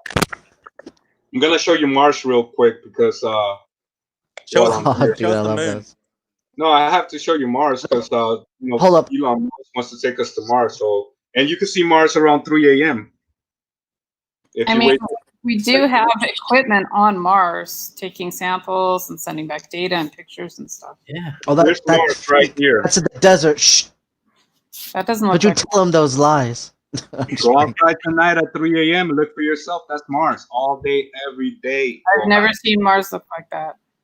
That's Mars. You can look at it for yourself tonight at 3 I've a.m. seen it in a telescope. Tomorrow and the day after that, and for about 4 months, we'll be able to see Mars every night. You can go outside and check it out for yourself. Honestly, I think this effect is caused by the electronical eye. It's not like there's a difference between looking through it with the human eye and with the electronic eye, and I think that's what we get when we do that. And that's just Like my I said, opinion. I have a telescope, bro, and that's what it looks like. And you can go double check for yourself tonight, or if it's cloudy tonight, wait till tomorrow. For the next 4 months, basically, you'll be able to see Mars. Well, and I've done it. It's gonna come around earlier and earlier. So right now it's 3 a.m. So that's the next month. It'll be 2 a.m. and so I even have one of those high grade. I have one of those high grade military lasers. There's green ones, and like it goes for fucking miles. They're made for gridding and shit. Like it's illegal to freaking have one. And, like it's one of the ones that you have a key for. So it's pretty cool. And like, yeah, I like that thing goes far, and like you can tell like where the end of the laser goes, and like from the distance of Mars. So like at least know it's further away. I would imagine about 3,000 miles, but I don't know. It could be as close as 1,000 kilometers. And nobody really knows how far the things I are. sounded really stupid. I apologize, but yeah. Yeah, it's. I mean, they're far, but they're not. It's not 40 million miles away. That's all. Right. They tell you it's 40 to 80 million miles away, depending on where we are in our orbit. But it's not. It's right there. It's close and it's small. The sun is bigger than all the other stars and planets. That's why it looks bigger, because it is. And the Bible tells you the stars are going to fall from heaven in the end of the days. That doesn't make any logical sense if you think we live in the heliocentric model.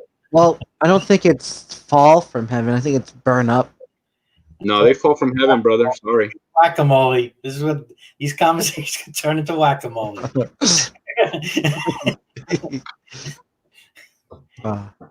Yeah. Is that Frank in the room? Yeah. It is. I believe. Whack-a-mole or guacamole? Whack-a-mole. Whack-a-mole. Whack-a-mole. Yeah, I'm here. Got it. Yeah. Yeah, I don't know. So what is this one world government crazy goal of the? What's that world look like? What's so bad about it? Why don't we surrender to it? Why don't we just let them have it? She wants. Well, it kind of looks like the Hunger Games, or if you ever seen 1984, or if you ever seen Demolition Man. We're already there. We're already there. We don't. Dystopian world where Yeah, no, we're already there. Basically, even like what was that one movie with Tom Cruise where he was like the top police? It's kind of like that. It's just a real dystopian universe where basically you don't have freedom of. Not only do you not have freedom of thought, you don't even have. Freedom of speech. You don't even have freedom of thought. Where eventually they're going to be coming to you for any thought against the establishment per se. So do you think we're already on our way there, or we're already there? We're on our way. We're not there yet because we still have the Constitution, but I don't know how much longer that's going to be able to stand up to give it a year. Due to the pandemic, they got everybody so scared into wearing masks that actually are bad for them because they're breathing in their own carbon monoxide. A bunch of doctors came out and then Where'd you get that science from? That's bullshit. That's bullshit. Why? That doctors come out and tell you that the masks are bad for you, and then the videos get deleted the next day off YouTube, but you can still go on Bitchute and show them. What do you think? This is top secret information or something? Masks are not bad. top secret information. The problem is YouTube. Okay, YouTube Iger, real quick. What type of masks are bad for you? Did it say which type? Are they talking about the shirts that people put over their faces? Are they talking about the freaking masks that are industrial? Are they talking about the freaking weepy little cloth mask? What masks, bro? Because that's a very broad spectrum. I got love like the chief surgeon. My Jason Voorhees mask? Can I wear that?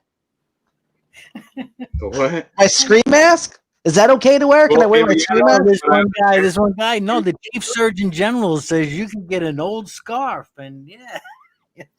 Hey, you know, Yeah, exactly.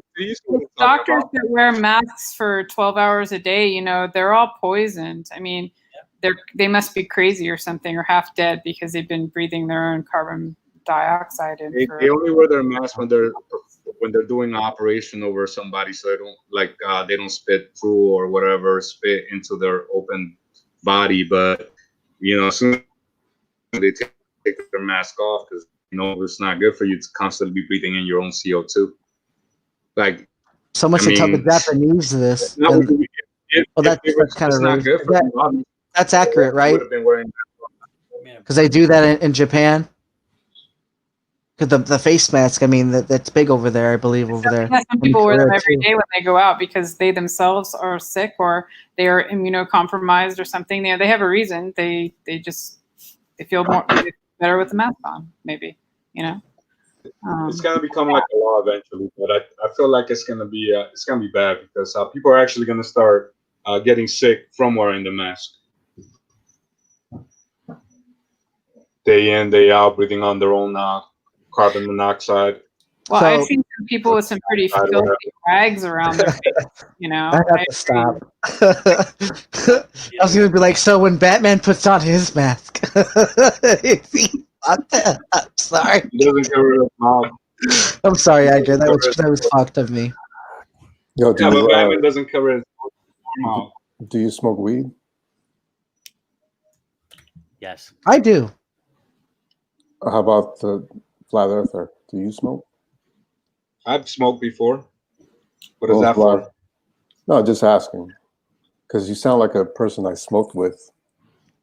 Oh, all right. Yeah, I don't know. You sound very familiar.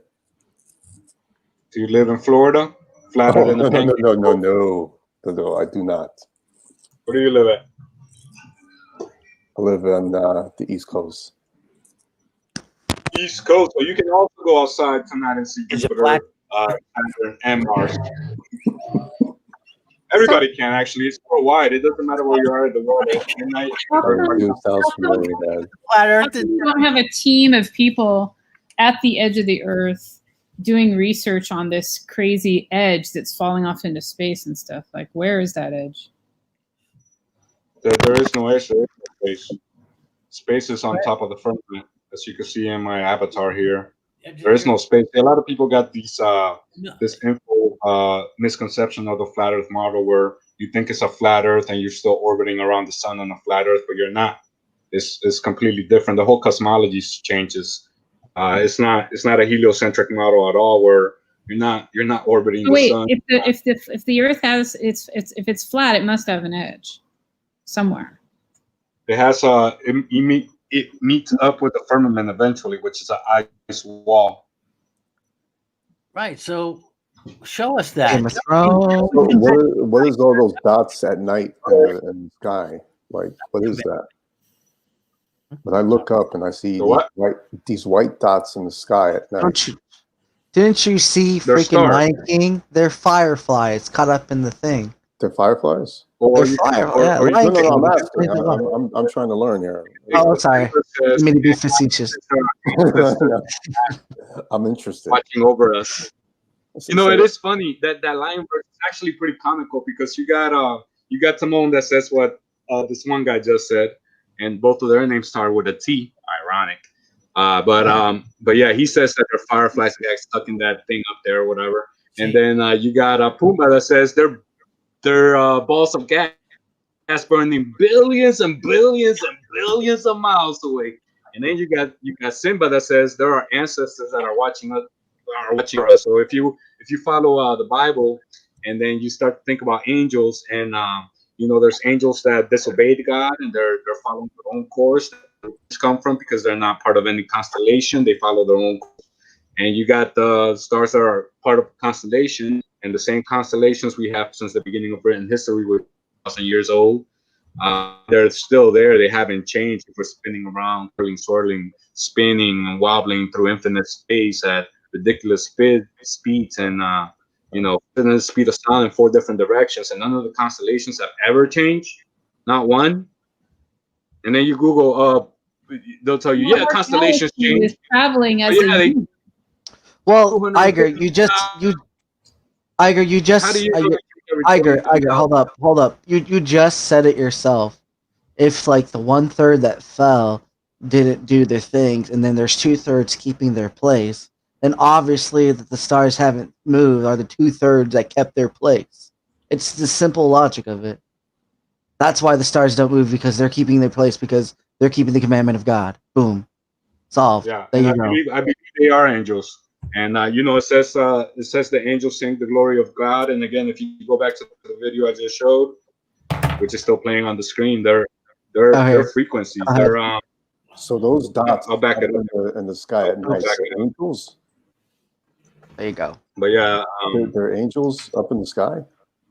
So how come they look like angels angels? up in the sky. Like round, On a seraphim, and what's the other name for them? Seraphim, and there's another name for the angels in the sky. There's like a couple names, so there's different kinds of angels. Not all angels are. So I'm looking at angels. In Iger's defense, yeah. in Iger's defense, that blue one up there, that blue one, that Vega one, does look like is describing Ezekiel a wheel within a wheel. So I'll give him that. Exactly. Yeah. But that wasn't what the angel was made of. It was what he was like riding on. Within the wheel as well. They're all wheels. Yeah. They each look a little bit different. Not one star looks exactly the same. So they're like symbols. They're not like people with wings. They're just like. I mean, that kind of looks like balls. They kind of. I mean, and honestly, I agree. And on honesty, ooh, your connection cut off. That was not me. But in all honesty, as I was gonna say, my flat internet connection. Like, if you look at this up here where it says the tOG Hurrah, I mean, that's like kind of doing the same thing. So like, yeah, you say cartoons and all that, but still, I mean, it's still doing the same thing. Can we have one person talk at a time? Oh, sorry. Okay, go ahead. I'll let you talk. No, I was done. I made my point. Let me take this off. You guys are graphics, yeah. And it is like that. Like they like to mix a little bit of lies with truth. You know what I mean? Like yeah, even your avatar there is blinking a little bit, and which I honestly don't even know how, because GIFs aren't allowed on StreamYard. So I don't know how it's blinking. It's amazing. Yours it's a GIF. Always been like that, bro. I know. I'm just lucky. I really don't know why it's doing it. I don't know. I just wanted the still image of it, but it blinks. So I'm like, okay, I'm cool. I accept it. It blinks. Oh, homegirl asked me to show her pictures of the ice wall. Can I? I'm just gonna go on Google again, and this is funny. I like doing this. I like doing it as it happens. You trust Google? Yeah. Why should you trust Google? Why should you trust Google? Don't pictures and not photos. Wait. No. I want to go down. We're gonna go down your little conspiracy road here, because I can fucking go down it, because they make a very fair argument, because Google used to have it within like their terms of service, like not to do evil, and then they freaking removed that. So they make a very compelling argument that they removed not to do evil. So why should you trust Google if they remove that? The whole bit of not doing evil within their terms of service or whatever it was that they removed it from. It's true. Back in the days, I could look up a lot of flat Earth content, and but now you can. It's all been shadow banned. They call it shadow ban censored, or unless you have the link already, you're not gonna be able to find it. So and they're doing that with a lot of stuff. Like right now, with anything going against the coronavirus. Oh no! You're kind of just sidetracking. I really like it if you answer that question. Like, why do you use Google if for that instance they had that in there? Right. If I can't find what I'm looking for on Google, I use other search engines like Bing or DuckDuckGo or Yahoo. So you just preference something that uses the thing that obviously might commit evil because they removed it from their TOS.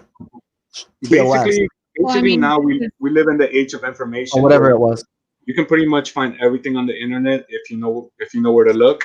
And then you're also at the age of disinformation, where a lot of stuff like the whole flat Earth spinning around the sun. That's pure disinfo. Because all right, cool. Hold up. Brojo, wait a second. I wanted to hear what Psychedelic had to say. So go ahead, Psychedelic. Oh, I think I forgot. Oh, okay, then Brojo, go ahead. I'm just doing a little bit of moderating here because there's a full panel.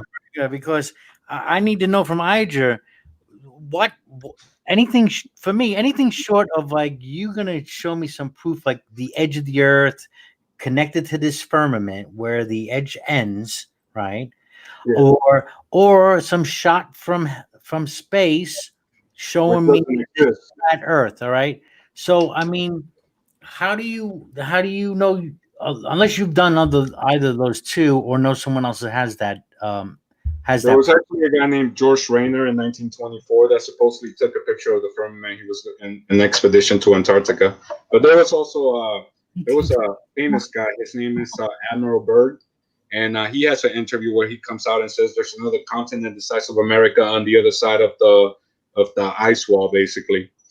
So there's a rumor, and then there's a guy saying that he did something. Right. Well, he was an admiral.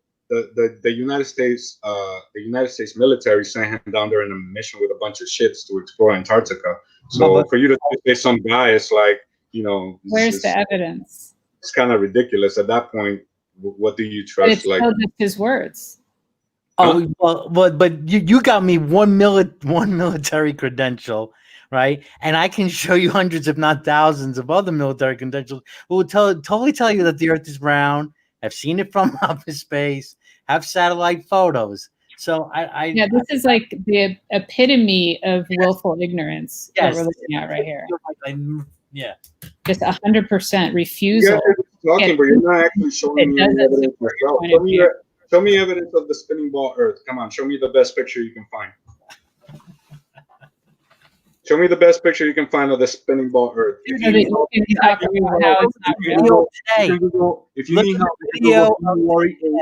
Japanese satellite. Yeah, there was video today of the launch.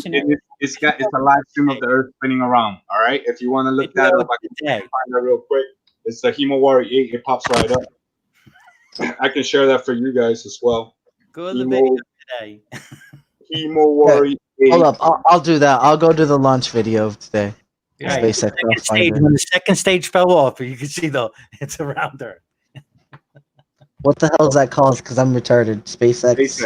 Yeah. I call it SpaceX. But hey, can you share my screen real quick while you're looking it up? It's a live feed of the Earth from space right now. I'm typing right now. Hold up, SpaceX. What's it called? Launch. I'm sorry, guys. Just push SpaceX on YouTube, and it comes right up. I mean, SpaceX. Should I do the NASA or the space official? I'll do NASA. Give me a second. I have to switch screens. Put it over yonder. Press a button. I know a military guy worked at Area 51, and you know he'll tell you aliens exist, and you know, and I think that's more probable than your flat Earth. Aliens do exist. They actually been living among us since the beginning of time. Do you believe aliens? There's a big jump right there. The only thing is they're referenced as fallen angels and demons. So they're interdimensional beings. They're not extraterrestrial because everything was formed here. It's all evidence. Local. You got any evidence on that one? Of aliens existing? Of all of that stuff you just said. Basically, all of the written history, whether you're reading any. I'm not talking about words. I'm talking about like evidence, real evidence of actual physical stuff that shows this is true. Well, the guy over here was just claiming that Area 51. His friend, you didn't question his credentials, but then if I mention the Bible or if I mention, no, hold on. I was trying to make a point. I was just trying to. One person said that they believe that aliens were more probable than your flat Earth story. And you said, not only are they more probable, but they are real and living among us, and they're interdimensional beings. And you made several other claims. I'm asking you, there's a big jump right there between aliens exist, or they probably do, to they do and they live among us, and there's all these other things that are factual about them. You're saying these things are true. It can't just be like, well, some guy said it. An interview of a guy from a long time ago or whatever. There's got to be something else that proves it. It's time for leak checks. You can look up demonic possessions. There's a bunch. I don't want to go looking up random stuff. I want you to bring evidence with your argument. checks for the dragon. Like I said, you can look at demonic possessions. There's a bunch of videos of people getting possessed by demons. 23. This one guy, this is way past this. 21 times with either a Dragon 1 or Dragon 2 capsule. In a few hours, we'll hopefully make it 22. And, you know, this process... Sorry, there you guys go. ...involve just SpaceX. There's live feed off NASA. Right, it's Beautiful. Pardon the expression, right? Kirby. Very important in this mix, and they have to work together. So in order to learn more about that, let's go over to Mission Control Houston to Courtney Beasley to provide an update. You guys have seen the Earthrise pictures from the moon, right? Yeah, I don't think so, no. Horizon, coming up over the horizon, just like the moon would or the sun would. Is that good enough for everybody? Just seeing that a little bit? Or? You convinced me space travel is baked in the studio. You were right. Thank you. I had worked very hard on making this for you. That's all it took to convince people that they went to space. A freaking cartoon with a cloud. This is a view. The thing is, Admiral's testimony. No, a picture from 1924 and one military guy that went on a mission. That's all it's convinced you that there was a and the Bible. And the Bible and personal observation. Like I said, you can take a telescope tonight and go look at the stars for yourself. They're not taking you anywhere but to some computer studio. Matter of fact, they're taking you to Devon Island, Canada. That's where they film Mars. That's the only place they're gonna go. I mean, how else are they gonna keep contact with these freaking people with the cell phones? You know, oh, God forbid they use computers to talk to people on a spaceship. What? You know, the thing about the whole flat Earth argument, I mean, people can believe what they want, but the thing is that bothers me is that no matter how much evidence that goes against what you think you believe, you refuse to look at the evidence as legitimate, and you think that it's all faked. It's all a hoax. It's all to fool you. It's to control you. It's to support this big, dark conspiracy thing. You know, and it's like, I just don't understand the tendency to, it doesn't matter how much evidence is put in front of you, to you, it's all false. It's all, you're never going to. Can you show 8 real quick? It's on my screen. You want to see your little thing that's not live. Okay. It is live. This is live. It's called Himawari 8. You can look it up for yourself. And it's a live picture of the Earth from space. It's a Japanese satellite that's 1 million miles away. So this is proof here that you're in a cartoon ball, guys. Yeah, I wouldn't believe that would be millions of miles away, dude. I think whatever website you got this from is yanking your chain. Yeah. Look, sorry, send me the link to that so I could see it. Here, yeah, it's Himawari 8 right on search. I'm really too lazy to type. Copy and paste. Yeah, copy and paste on the side here because I'm not typing. Yeah, side chat it for us, Iger. Do us the parody for us, please. Yeah, it's legit. It's not a. You think okay, just put it on the side chat. Here, so I could click on it. Thank you too. Yeah, yes. It's pretty cool. You can play with Oh, here's something interesting I found the other day. Post that for everyone else. And it's live footage. It's live footage of the wind and well, this is a flat Earth version. Well, you could switch it to the globe. So this is actually the wind right now. How do I get rid of this menu? This is the wind currents right as we speak. I'll put it over the USA.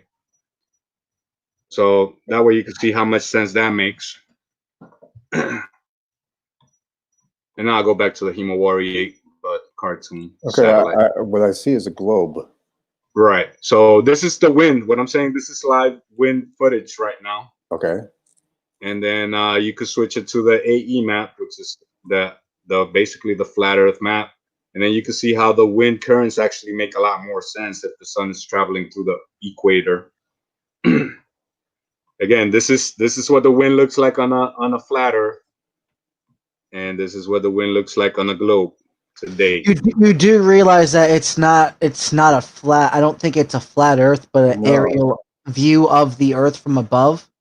I don't think it's representing a flat Earth, but an aerial view of the Earth from above. It's basically showing the wind I don't know. patterns from a whole,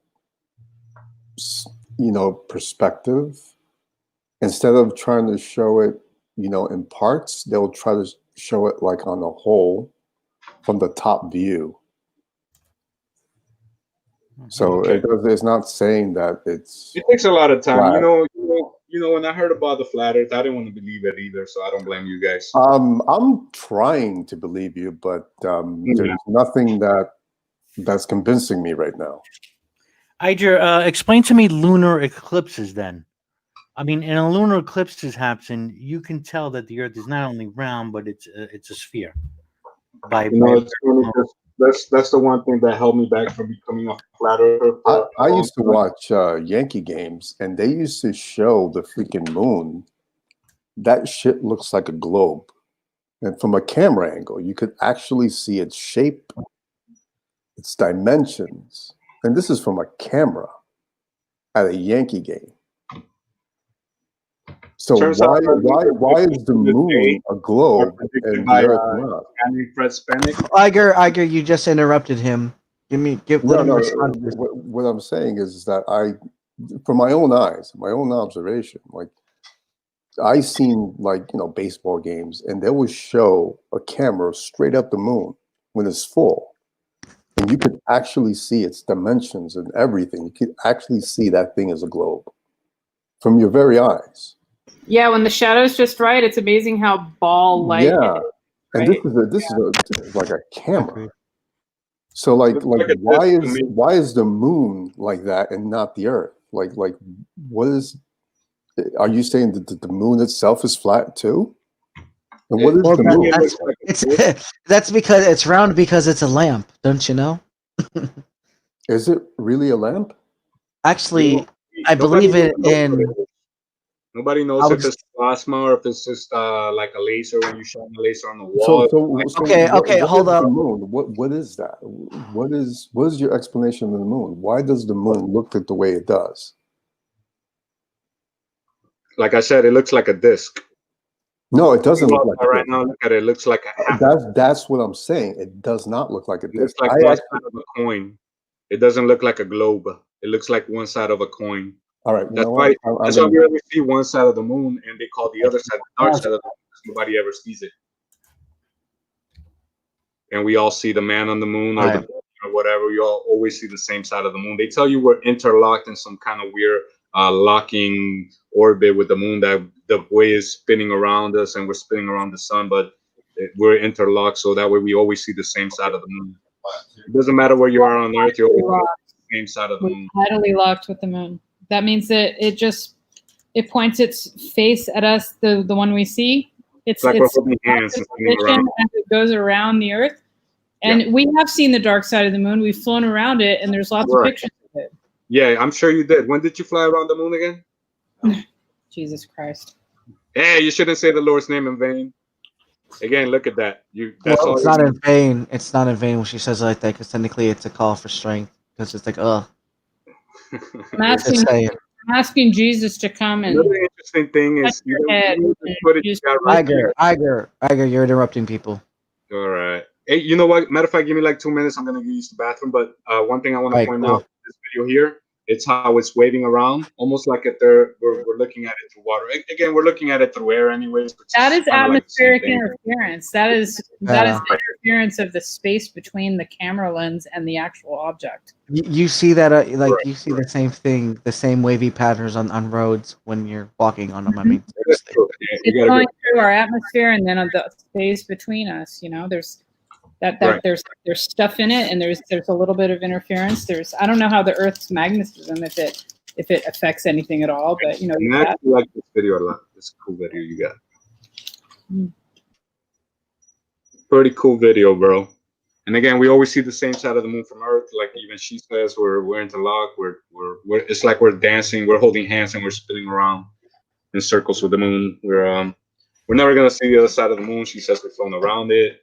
And yeah, there's nice cartoons of it, but all right, I'll be back in 2 minutes, y'all. All right. Yeah. And then come back and tell me about lunar eclipses.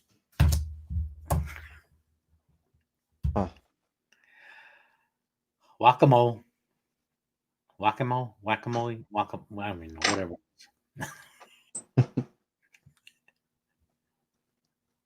That's what this is gonna become.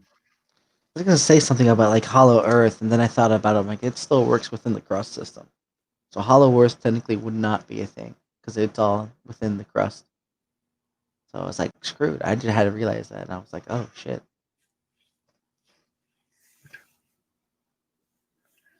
You say it's a pilot through what, 2 or 3 years? Yeah.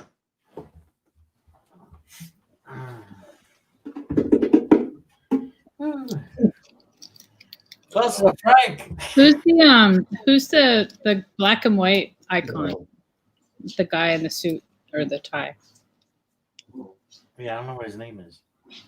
That's Illuminati. You got to be careful with him. He's a Oh. dangerous person. Oh, is he? Yep, very dangerous. How? He knows things that people ought not know. Okay. Okay. That's why he's remaining silent. That's why his avatar has a mask over it, even though it's an avatar. He knows things that he does not want to reveal to anyone. So he's kind of like his own brand of anonymous in a way. Exactly. Yep. All right, I respect that. I mean, he's from Texas. He's the big guy. You gotta watch out for him. This one guy, don't you you have the setting where you usually could put the names underneath? The Oh names of shit! Yeah. Oh yeah. I forgot about that. Give me a second. Let me figure out. There you go. There we go. I do like the way that Illuminati is spelled. That's awesome. Yeah. Dig it. Naughty. I actually made that image for him. The mask. Because when COVID started, I was like, I wanted to make sure he was safe because he's in Texas and they were opening up. So I gave him the mask to make sure he'd be good. Oh. I love it. Yep. Ooh, but yeah, this has been a fun night. Yeah. So you name this like last hurrah, where you going back to work steady or something like that? Oh yeah, I'm going back to clean Dick's on Monday because they're opening up. So I'm gonna be working every day again. So it's gonna be fun. I actually went to Dick's for the first time a couple of weeks ago. Yeah, it's not that bad. Like I said, it's pretty good. I'm also do a curbside delivery. Yep, I do the. I've been doing AT&Ts as well, stripping and waxing, and just cleaning the stores. I have 2 of my own right now, so I've been taking care of that. And yeah, I did like 3 strip and wax this week, and that, like, oh my god, that was brutal, and the floors were just terrible. One of them just didn't cooperate. I'm pretty sure we're probably, if they don't complain, I'll be lucky. But I feel like I did a shit job, and then I'll have to go back. I felt bad about it because I when it comes to work, I hate doing like shitty work like that because I don't want people to think that I don't care about it. But mostly it's like it just was not drying. There was no circulation going, and when you don't have, you have a room with dead air and there's no, your floors just don't dry when it comes to strip and wax, and it takes a lot longer and it fucks everything up. It has to like cure instead. Yep. And then what are you doing? Like wood floors? What are you doing? The VLTs, just regular, the VLTs. The vinyl. I think it's vinyl. I forgot what they stand for. You go in, the tiles that you see usually in like Walmart or whatever. Right. Okay. The tile floor, yeah. The old school. Not nowadays they use the concrete, but yeah, like you go in back in the day, you see those tile floors. Yeah. And those tiles are almost like regular tiles. Like, don't they grout those things in or use like a big adhesive layer or something like that? Yeah. So yeah, you strip them off. You strip it. You can only get, if it's deep stain, then your tile's just fucked and there's nothing you can do about it. You can strip into it all day. That stain ain't coming up. And so sometimes floors over time just start looking like shit because people don't take care of them as routinely as they should. So when they don't get that routine in, and they go to shit, and then yep. The surface that's visible is pretty thin usually, right? So it gets once it gets Well, beat up. it all depends on the layer of the layers of wax. Like, Okay. you can have so many. Like, usually the people go up to like 5, 3, or sometimes 10. It all depends on whatever type of wax you use too. You use like cheaper stuff, and then it's So not you the have same to, as like the premium stuff that the good stuff that you get. you have to wait for each layer to dry in between Yeah, applications. it's usually about, on a good time, if you don't have any fans, it's about 45 minutes per. So it takes a long time. So that's the one thing about it. I Is thought that you it were takes talking a long about time. days of drying and stuff. Oh no, it's just a couple hours. It's like 45 minutes of just drying. Oh god. Yeah, That's not too bad. if that. Yeah, if you have a fan, it's a lot quicker. But if there's dead air, there's no drying time. It just sucks.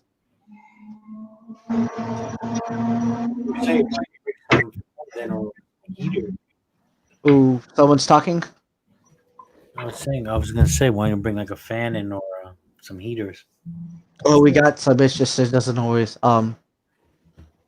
When you're doing the wax, you don't tend to put things on the wax when it's drying because it ruins the floor. So like, you have to make sure the floor is dry before you can just place something on it, because otherwise it's whatever is on the wax, it's gonna stay there. So if you have a hair on the floor and you pour wax over that hair and it's on the floor, it's gonna stay there on the floor, because you have to do it like 3 or 4 more times depending how many coats of wax you need on it. So it really all depends. And then like, if you have dirt on your floor as you're stripping and as you're waxing, that dirt's now in that wax. So every time you mop the floor, it doesn't matter how many times you mop it, it's gonna always look like crap because it's dirt caught in the wax. So when you do it, you want to make sure it's kind of like sterilization when it comes to hospital rooms. You want it to be as clean as possible because it makes a difference. Yeah. Parts then? Huh? I guess depending on the size of the store. Yeah. Right? You might not be able to do it in one night. Oh no, you could do it. You could do it in one night. Definitely do it. It doesn't take nothing. You just take a stripper machine and you just throw the stripper on, the solution on, and it does its thing. Sometimes the more beat up the floor is, that's when you have the most problems. And I'm still kind of new at it. I haven't done it for a while, so I haven't seen that many floors. I've done pretty good floors, but then I've done floors that no matter how good you strip them and how shiny the wax is, the next day the chemical plants that you work at, the chemical's just going to go back on the floor and make it look like shit, like you didn't do anything, just because that's the chemicals. And they've been there forever, and there's nothing you can do about it. And it's just like that with some floors. You can strip them and wax them all you want, but you didn't do a good enough job, and they're just fucked. And you're better off just replacing your floor with either new tile or something that doesn't. Some people, like, we had a job this Wednesday, this Wednesday, and it was a stripper wax, because we also do the stripper and we do carpet cleaning. So we do the extractor, but we do it with the same side by side that you use for the strip and wax. And so we side by side the carpet and make sure get all the dirt and grime out. We use a degreaser and a carpet solution for that. And then we do the strip and wax. And then we were supposed to do it at this one place, but they had like I can't pronounce the word, linoleum floors. There we go. And you can't strip and wax those. And so like, they had the same thing in their bathrooms, or they had not the same thing. They had what's it called? The other type of tile that's not laminate, but it's another type that you can't strip and wax because it doesn't accept the wax. You can strip it all you want, but you're just ruining. The same thing with the laminate. You can strip it all you want, but you're just going to ruin the floor. So ceramic. Some of those laminates ceramic, thank you. Yeah. printed, right? Yeah, and so like you couldn't. Yeah. You couldn't do anything with it. So like, we were supposed to strip and wax, but they didn't have any floors to strip and wax. So all we did was like the carpet extraction, but we still got paid for the strip and wax anyway, because it wasn't our fault that they didn't have any floors for us, because they had a different floor plan. So sometimes you get a lucky break like that. But yeah, the last store that did, like, we did 2 back to back, and oh my god, that what my ass. I'm still sore from last night, and I had Thursday and Friday, not Wednesday, but yeah, I had one like Monday, I think it was. I had 3 this week, and they're the final ones for this week, and now I'm going back to my regular schedule. So that's gonna be nice. I don't know if I'm gonna take any more extra work, dudes. But yeah, they're fun. They're fun little gigs when you got them. So Because how every many store is different. now? Huh? I know you were cleaning the dicks, but how many dicks are you waxing now? Just my own. Yeah, I don't know if they ever have I don't know if they'd be able to do it. Those stores are big. I would not want to do a big store like that. That is like too fucking huge. That's like Dick's is a actually 3-day. Yeah, that's like a 3-day store. Talking about like that sporting goods store. Yeah. Yep. Okay. Yep. Yeah. I have a 2-story. The one that I clean's a 2-story one. How often do it cleans this way? Every day in the morning, 2 hours. Dick's is a big freaking store, man. Some of them are big, some of them are small. I've done about 4 different Dick stores total. Small dick. I never seen a small one. Dick. No, I'm serious. I never seen a small one. They're always huge, big. They had like elevators. I guess, yeah. I've only had the one. Right. Oh. They like to be like a mega store. Yeah, they even got like escalators. There's some with elevators and all that shit. I think they just recently pulled out their like hunting gear. They used to sell shotguns and shit. Now I think they pulled them all out. Oh, a lot of stores are doing that. Yeah. Walmart Kinda sucks. freaking guns. Oh God, yes, dude. Some places in Illinois they still do. You can get the shotguns. Out there, I'm sure, but that's gonna die out soon too. It's a damn shame. Oh well, they're gonna have lasers one day. You know. Oh, good. Fuck it. Even better. Fuck them. That's what I say. Fuck them. Oh, we need to bring lasers. Just evaporate somebody, clean up the mess. I'll disappear. No, they'll never do that. Didn't the Air Force just test a laser weapon? Well, no, they did a laser weapon. Yeah. I'll be right back. Well, I know there's lasers that could cut, so I'm sure they should have a weapon. Oh yeah.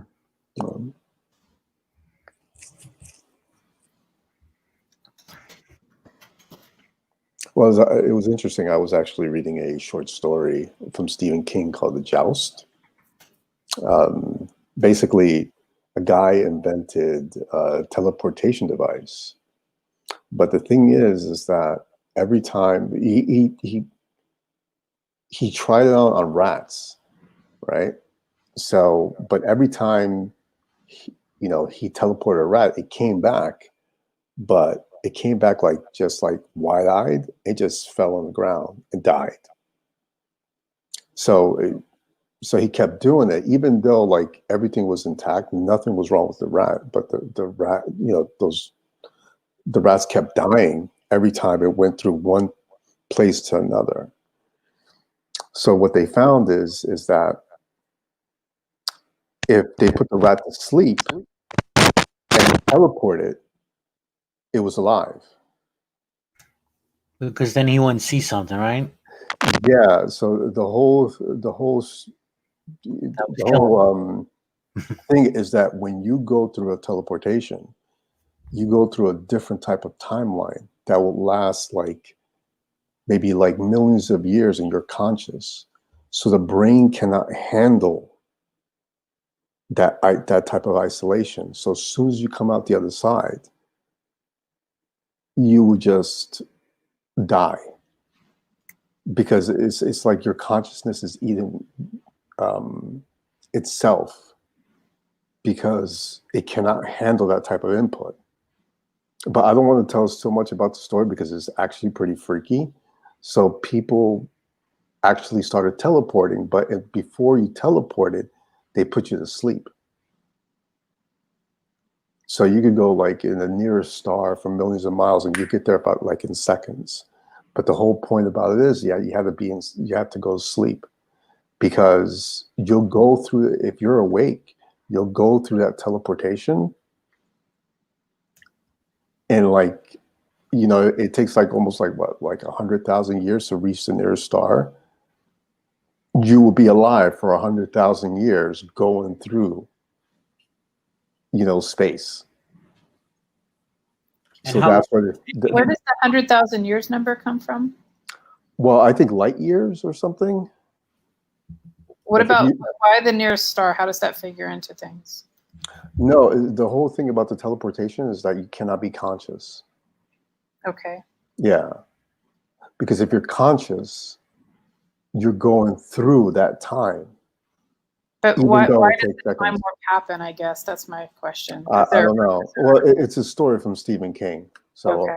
but it's just an interesting concept. So, it's Well, you said the rats came back like wide-eyed. wide-eyed and died. Yeah, so I'm thinking like that something totally shocked them, or was like Yes, it's because you're there for so long. like a fucking massive ayahuasca trip.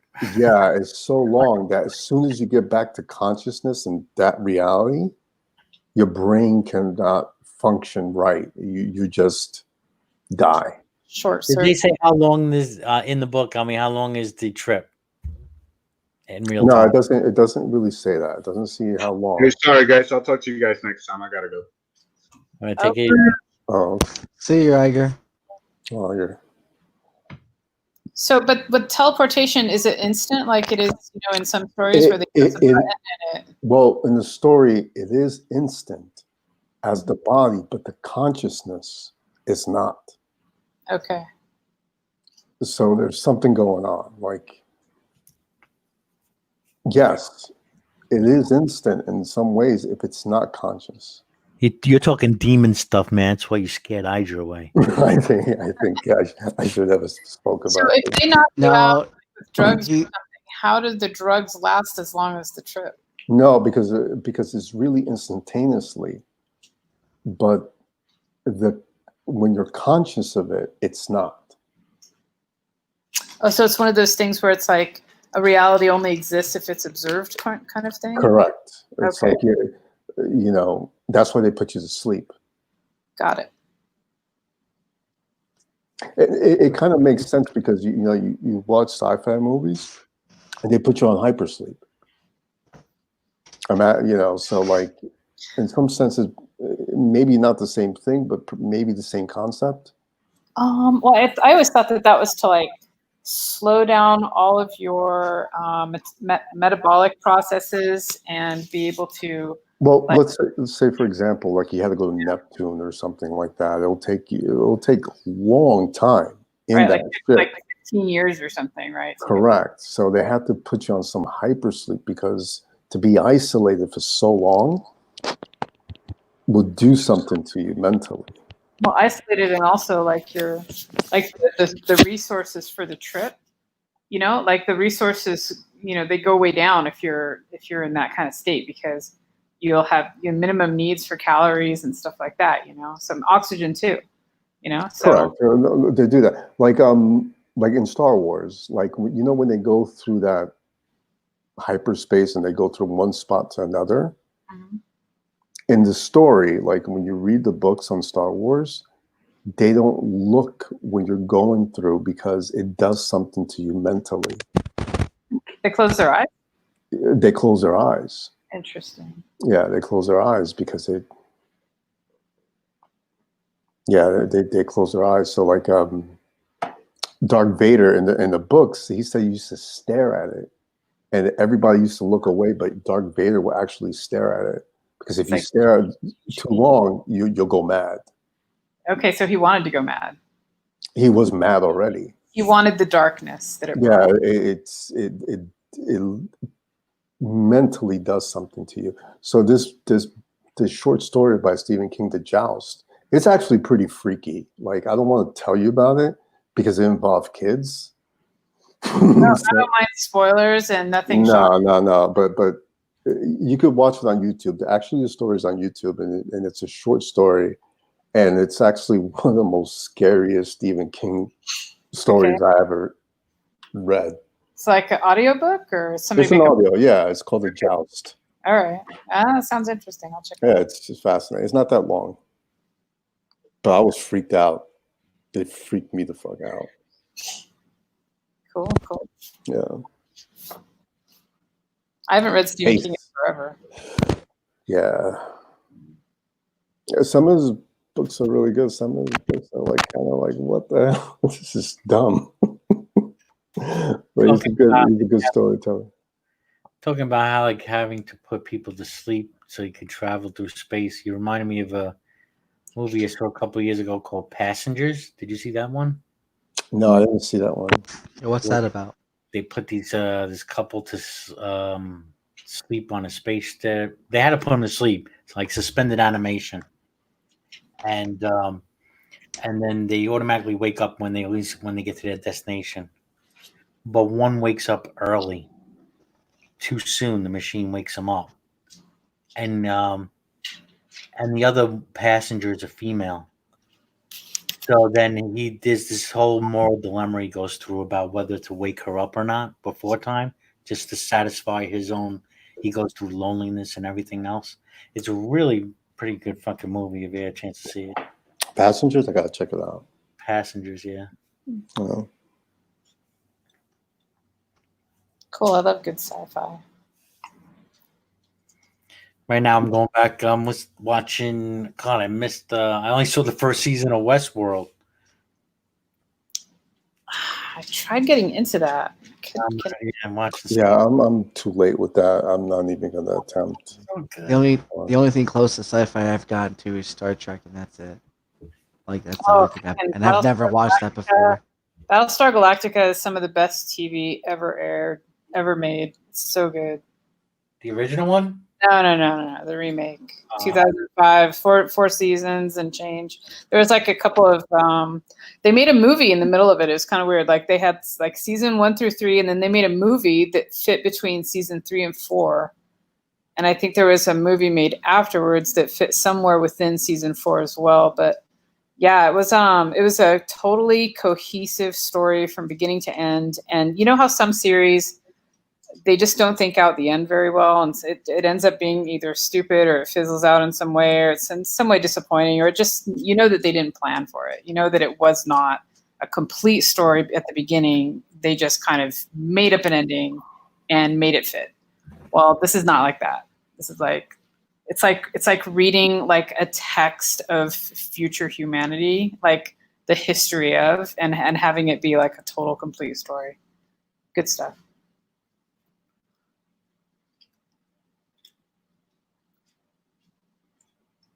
What's going on, Red Fang? Isn't that a band? Not much. How you guys doing?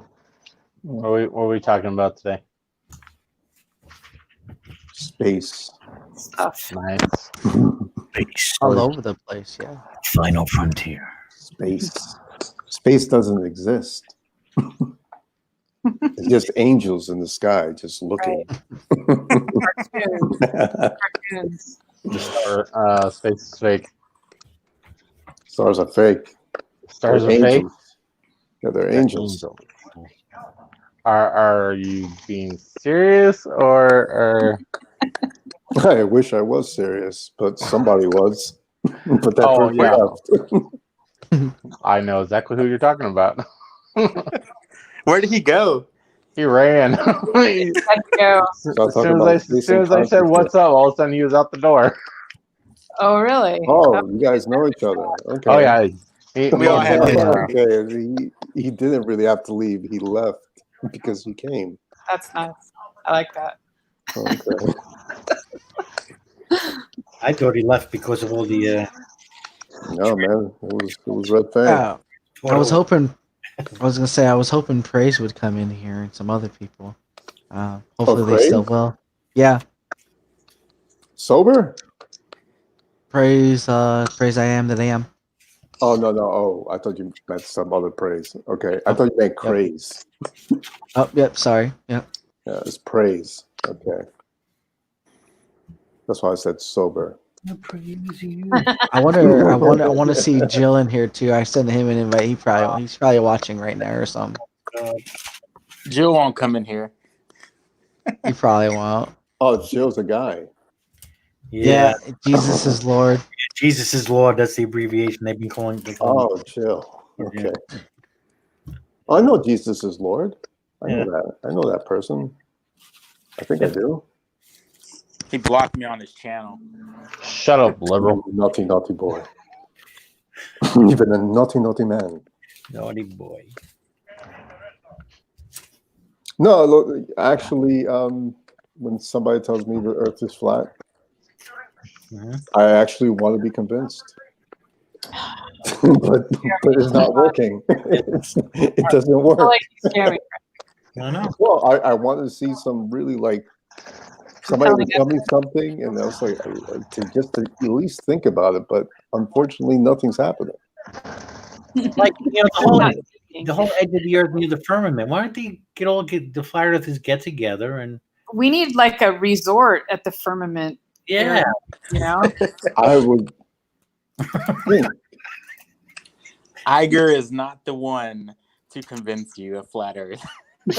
I can tell you that from experience. Oh, he did a really poor job, and I was giving him the benefit of the doubt. So you if you get to him enough, he'll just start answering everything with I don't know. no, he was just going somewhere else. Yeah, and he wasn't keeping on topic. Yeah, that's Iger. Yeah, it's unfortunate. Yeah. What I think is funny is like, when you ask for evidence, and there's like some, obscure book from 80 years ago, like a single page comment by someone, and then there's like an interview from someone else, and that's enough evidence. Like that's it. Yep. Yeah, see, despite everything else, that's what we're going to keep and say this is the truth. Yeah, see, that's the crazy part to me. With Iger, he doesn't know the topics well enough to be able to talk about them. So you notice he brings up a lot of videos and he plays a lot of things because he doesn't know what it is.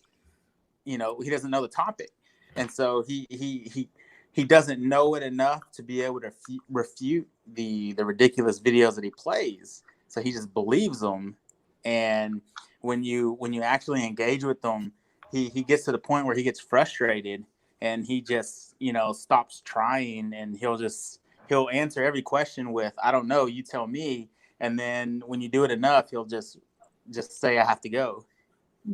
Well, I hope in his frustration that he just, even though he left, that maybe he'll ask himself, okay, maybe they have a point. Maybe why do I believe this? Am I believing this just because? Well, that's why I'm open-minded. That's why I really want to listen. But there's open-minded that's like open to like, if you know something, right? You think you know something, and at some point in your lifetime, the information about that thing changes because new evidence is found, right? Some kind of new observation's been found. So the facts have changed a little bit. Open-minded is for you to immediately say, okay, I'm going to update my data. I'm going to accept these facts and update how I see this thing because something new has been observed. I'm not going to hang on to that old idea. Right. That's open-minded, but like it's not good to have an open mind to bullshit and to say this bullshit, prove it wrong, or I'm going to give it just as much credence as the truth. That's a dangerous process. Well, all I know is that people don't like to admit they're wrong, especially in public and in live hangouts and stuff like that. Yeah, that's true. But perhaps when you leave here, hopefully you give them some questions to think about, right? Maybe so. Yeah, maybe. Like that, right? Something like that. You can. Yeah, see, I think I don't know. I've talked to Iger a lot, and I feel like he's not the type to admit that he's wrong. I think his faith depends on his like conspiracy flat Earth beliefs. See, admitting you're wrong to one thing and admitting a fact or a truth about something that you didn't previously accept means that you either have to keep being inconsistent about everything else you believe, or you have to say, okay, now I have to re-examine all the other shit that I believe and see if it measures up to this new standard of truth. If he goes for like, saying that he's wrong, that leads to a whole bunch of bullshit he doesn't want to deal with. Yes. A lot of saying that he's wrong is one thing, and also having to readjust all of that information and get rid of whatever beliefs serve him right now based on the bullshit. You know what I mean? He has to give all that up. He has to give all that up. That's too much. He doesn't have to give up Christianity. He doesn't have to give up Christianity to give up flat Earth. Yeah, that's the thing. No, I'm not. To him, it would be. Really? Is that his faith that's fragile? That I feel that not with him, but I understand that. That's what I'm saying. Iger came to the Christian faith after he came through to flat Earth. Like flat Earth is the foundation of how his Christian faith started. That's unusual. I can explain that because that simply becomes as when you get into the research of flat Earth, it's often you get into it with just the regular flat Earth people, and then you'll find eventually along the video trail people connecting the dots with the Bible, and then people get curious with that. And so when you get curious with that, you look into the Bible and you see where it's talking about, and then something that's opening that you didn't once believe before, like the Earth being flat, and then there being a God. Some people will correlate those two as the same thing. So when they do that, it's now okay because I see this verse mentioned in the Bible. This verifies that this is God. God's saying that the Earth is flat. Here's definite proof right here, and that's how they become believers. Some verse in the Bible. Yeah, with all the other important information in the Bible, that becomes like on par with their belief in God. Like their faith in that is just as strong as their faith in God. Yeah, which is a nice foundation. I mean, it is within the Earth, but so was he atheist before he was a Christian? I cannot recollect.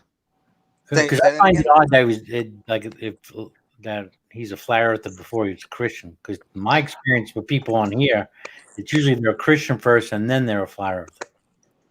He is a conspiracy theorist, and that he did say Illuminati.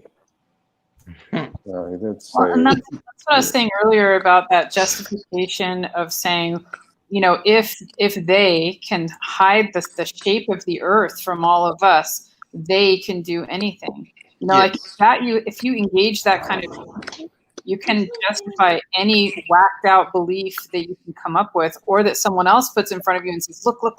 I've got this scary truth for you to now believe in." Themselves, they have to. If they look at the source and they say, "I like this source. The source must be good. So I'm going to look at this now and see if it fits," and they'll make it fit. It's confirmation bias, and also it just makes the world more predictable and more safe. It makes more sense. Instead of stars, they're angels just looking at you or something. Yeah, it gives you answers for things you don't know. Everything is answered for you. Yeah, sometimes I don't know it's uncomfortable for people. Well, see, hold up. That's the odd bit into it, right? Let's go into that a little bit about what Illuminati just said about getting answers for things. So let's say you get answers for things, but they're right. Like then what do we do with that? Because then someone's getting knowledge that's not from within themselves. They're getting it from an outside source. And where could they possibly get it without studying and researching this if they're getting it from an outside source? And then that's something worth investigating. Because then, that's something that people should look into at that point. It's when people, I guess, in that aspect, learn something that they didn't know or come, but not by the means of like studying or whatever, when they just happen to come to a knowledge of something or something like that. If that makes sense. I don't know if I explained it well. Can you give me an example of knowledge just sort of coming to a person that they didn't study? Are you saying more like an easy watching too much YouTube? I like that. I think Wisecrack. I don't know if you watch Wisecrack, but they actually said something about flat earthers and conspiracy theories and the age of information. But we become very selective of how we get our information. See, I believe in one conspiracy, and it's of my own making, about conspiracy theories. Does anybody want to hear it? Sure. Yeah, I'd love to. At least for some recent ones. So I think that the flat Earth argument was pushed as sort of a joke and as an experiment through 4chan, right? And there was two groups of people, but they started out as a single group. The single group knew it was bullshit, and they were trolling in a big way, but they were also doing a social experiment to see if people would actually believe it, and they could start a conversation for real about whether or not the earth was flat, like in the larger sense of like internet society, right? And they succeeded, okay? But here's the thing, the funny thing is that there's still, right now there's two groups. There's still the people that know it's bullshit, that helped push it to begin with, that are probably still helping push it now. And then there's the people that actually believed it, that are just looking for something to believe, and they just bought the bait, you know? And they do all kinds of mental gymnastics to justify it, but they do it, you know, and whatever. So that was, I believe, inserted into the conversation for a reason, and that is so that people would start having to have conversations that weren't really like a thing, you know, about the nature of reality, right? Like whether or not what we observe is like a distraction. Well, it's like something to make people actually start doubting their own reality, what their own eyes see, what scientists say. That's a big illusion. To have them doubt science was a big part of this, and also society in general. You know, look at what you have to doubt if you buy into this. You doubt almost all government agencies, right? You doubt Hollywood because they're involved, right? They're like practically a political party to these people. You doubt all other countries that are lying to uphold the story. I mean, there's so much investment in this. But so the conversation has gotten pretty powerful about this nature of reality. And I think that some memes are sort of inserted into internet society, like as for the same result, to have this conversation where people are doubting reality. That's the point. They're arguing over reality. What are we seeing? What is real? What can we, why are we disagreeing on reality? You know, like that, there was I used this one, but there was another one too, and I can't remember the dress thing. People were sending around this picture of a dress and saying, is it blue? Is it gold? Is it black? Is it silver? Whatever they were saying. And people were arguing and arguing and arguing about the fucking color of this dress. And it was the same kind of thing, like to get this argument, this discussion going about reality, about what we can call reality and trust with our eyes and all that stuff. And I think that the whole fake news thing and everything, it's all like balled into it. You know, that's my conspiracy theory about this. I actually heard that theory too before, that it started out as a joke, but almost like a social experiment. The biggest joke is on the people that actually believe it and that are fighting hard to like justify that But belief. given the fact that how many people use the internet, how many people have computers and things like that, you're gonna find people who will believe it. Wasn't the joke in I think the Flat Earth Society? And Thomas Dolby was actually part of it. For real? Yeah, in like 81, there's a Flat Earth Society. I wonder, did he grow out of those beliefs, or was he? It's science. I don't know. That guy who did the song Science. Yeah. Oh my God, really? Yeah, he did an album called The Flat Earth. I think also a thing that was created in the. That was one of the best albums actually that he made. I was gonna say, I think there's also things that people also that tend to not only deny things from like things that they're told about, like the reality of like what you said about government, but personal realities as well. If people are denied that personal thing, like things that happened to them, or things that they were involved with, or things that they just deny about themselves, like, are they more susceptible to denying the things about reality when they denied the reality about themselves, so to speak, I think is where I was going with that. It's an interesting idea that they've just kind of glossed over their own truths and made up stories for themselves to sort of cover their own whatever they have to deal with. Precisely, yeah. Yeah. I mean, it's very possible because examination of things, like intentional examination, usually leads to, I mean, in my experience, more of it because you realize that it's valuable and it helps you understand things. You know, it helps you understand about all kinds of things. And if you're being honest, intellectually honest and consistent, you know, you are, you're not going to be able to sort of hide from yourself for very long, because just your observation, you know, you're not going to be able to turn that off because it'll be sort of switched on, you know, for all these other things. So, you know what I mean? Like you end up seeing things about yourself. So the kind of person that would gloss things over is the kind of person who would not examine, you know, but see, not honestly. What if someone has delusions within themselves, about themselves? And how do they separate the delusions from reality? That's a good point, because people honestly believe that their own lies or delusions are real. Like, I mean, that's like a deficiency of theirs, right? That they can't determine reality from that. So it's not really their fault, right?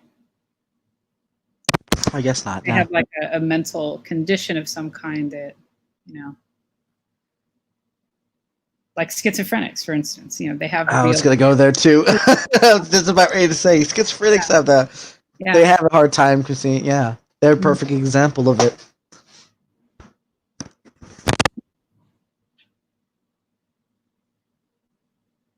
And that must be pretty difficult, you know, to have somebody else maybe tell you that the reality that you were just talking about or reacting to or whatever, like, didn't happen.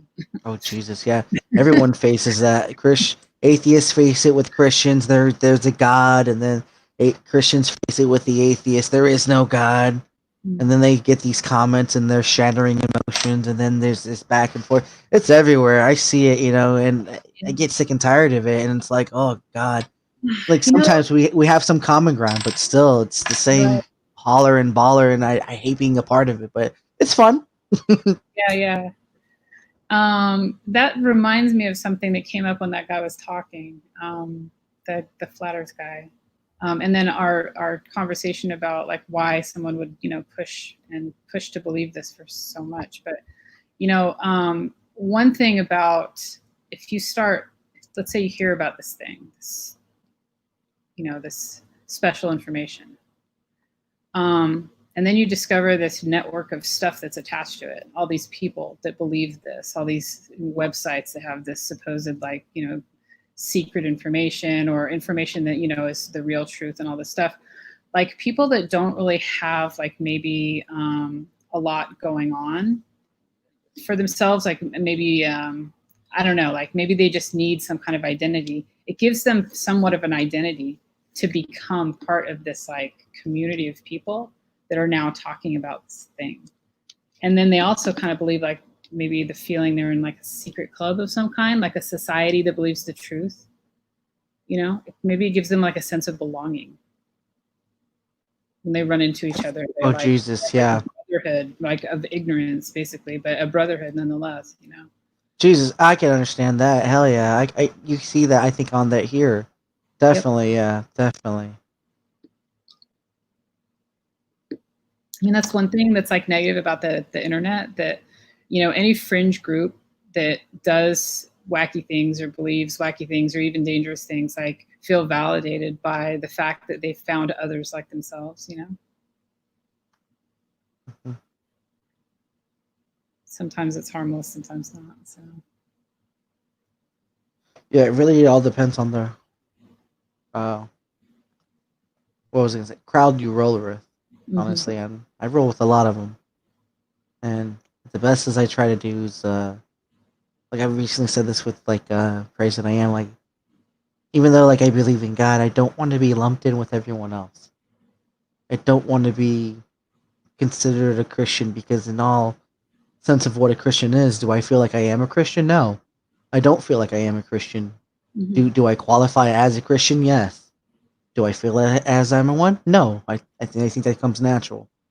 I don't know if any other Christian would say they feel the same as me, what they feel like is if they were, if they weren't. But no, it definitely does seem like there is no qualification in that. Mm-hmm. But yeah. I mean, what do you think about the label Christian that you don't want to deal with? Like, what about that is like not like not preferred or whatever? Like, you want to avoid it. It's not necessarily the label entitled. It's just the different opinions of others and their beliefs, and getting lumped in with the generalization of those. I see. Yeah, it's not. I don't mind being called a Christian. I don't mind being called a heretic or whatever, for whatever I might say.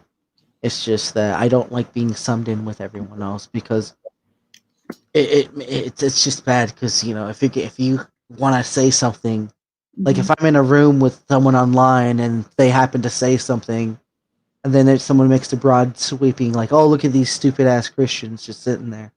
I don't want to be included into that just because I'm I believing. never put you in that group, Todd. Well, yeah, I know that. I'm just saying, like I don't want to be summed up with anyone in that aspect, because it's like I don't necessarily. I'm in there, and yeah, we're people in faith, but I don't necessarily believe the same thing they believe, and I try to understand their worldview, because it's all that I can do with anybody else. It's just try to understand them as best as I can and put myself in that position of what they believe and see if I can to understand it, and if I can't, then I can't, and we'll have arguments or whatever, just for the fun of it. Nothing's ever really for whatever. Things might get heated just because things get heated sometimes, but I'm all in it for the hell of it.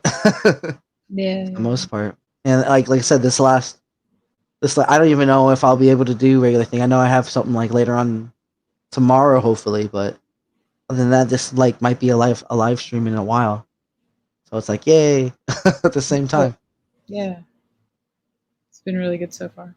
Mm-hmm. It's on YouTube, right? Yep. Okay, cool. I was hoping and Pornhub. I was like, and Pornhub. Sorry. That's Pornhub? yeah, and Pornhub, yeah.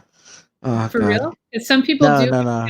Okay. You know what's funny about Sure, Pornhub? they do. Yeah, is it like I guess they don't well, they don't really censor much, but I think people put their stuff on there that's totally like non-sexual because of their they don't censor anything. So so yeah, there's content out there on Pornhub that's totally like not about sex. Well, that'd be fun. I don't think I'm that demented yet. Yeah, I say. All you need is a good clickbait title and a cool thumbnail. That is true. But then again, they'll curse the shit out of you. But then I'm not much of it. Like, that's another thing with it when it comes to YouTube. Like, even when I go into other people's channel, they're always like, tell them about your channel. And I'm like, it's just me saying shit sometimes. Like, what the fuck? I don't, like, at first I did the whole subscriber thing because I thought that's like, the thing to do. So I started doing it. Like, yeah, I even still have the subscribe thing on my, my OBS, but I'm gonna take it off because I'm not really in it for subscribers, like, and all that. So I'm like, no, like, I create content just because I want to improve on that skill of like making stuff and making content and doing backgrounds and stuff like that, and improve on that just because I want to do it. But other than that, yeah, I'm not much for like growing or channel or nothing like that. So yeah, I'm just here for the talk and meeting people as much. Like, when I first started on, I got it a little bit too heated. I kind of, I don't want to say expanded too quickly, and then I just kind of slowed down, because there's just a lot of people just online. So I'm kind of happy with the little community that I'm around, because there's a lot of people. Yeah. Do you use YouTube for your business? No, actually, no. I'm just I don't even use my business at all. Like, I had a business website, but I'm content because I'm mostly like working businesses that other business can't find employees. I'm living pretty well off that, living off other people's demand. So I'm quite happy doing that right now. So I'm kind of just chilling. If I want to grow, I can. I think when I start getting some serious equipment, because right now I'm borrowing the a side by side from the the guy that I'm working with for Dix and all that. But when I get like my own equipment, because that shit's expensive, it gets up to the thousands. But when I get all that, I'm gonna start probably doing the advertisement. So we've been planning this for a while. COVID kind of set us apart, because of all that. So now things are starting to normalize. All our businesses are coming back to the square. So we're gonna start opening up soon. I think Monday, all of our accounts would be back square plus some extra that we tacked on. So yeah, we're gonna just wait it out in the next 2 weeks. It should be good, and then hopefully things will seem back to normal. Everyone's playing it by ear over here.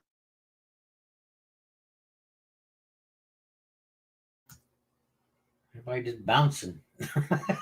Yep. Nobody says goodbye anymore. Yep. Oh. Hello. They're probably going to praise the stream or something. There's stuff going on over there. Yeah. I might go over there myself. Everybody's bouncing. Nobody's saying goodbye. My system locked up, and when I came back, it said the call ended because of an error or something, and so I came back in. So. But yeah, I think I might go ahead and cut this off. Everyone's going over to Praise's channel. I think you guys are more than welcome to go over there. But yeah, he's decent, I guess. Cool. Is there like another like hangout associated with it or something? Yeah. How can I find his YouTube right now? Here.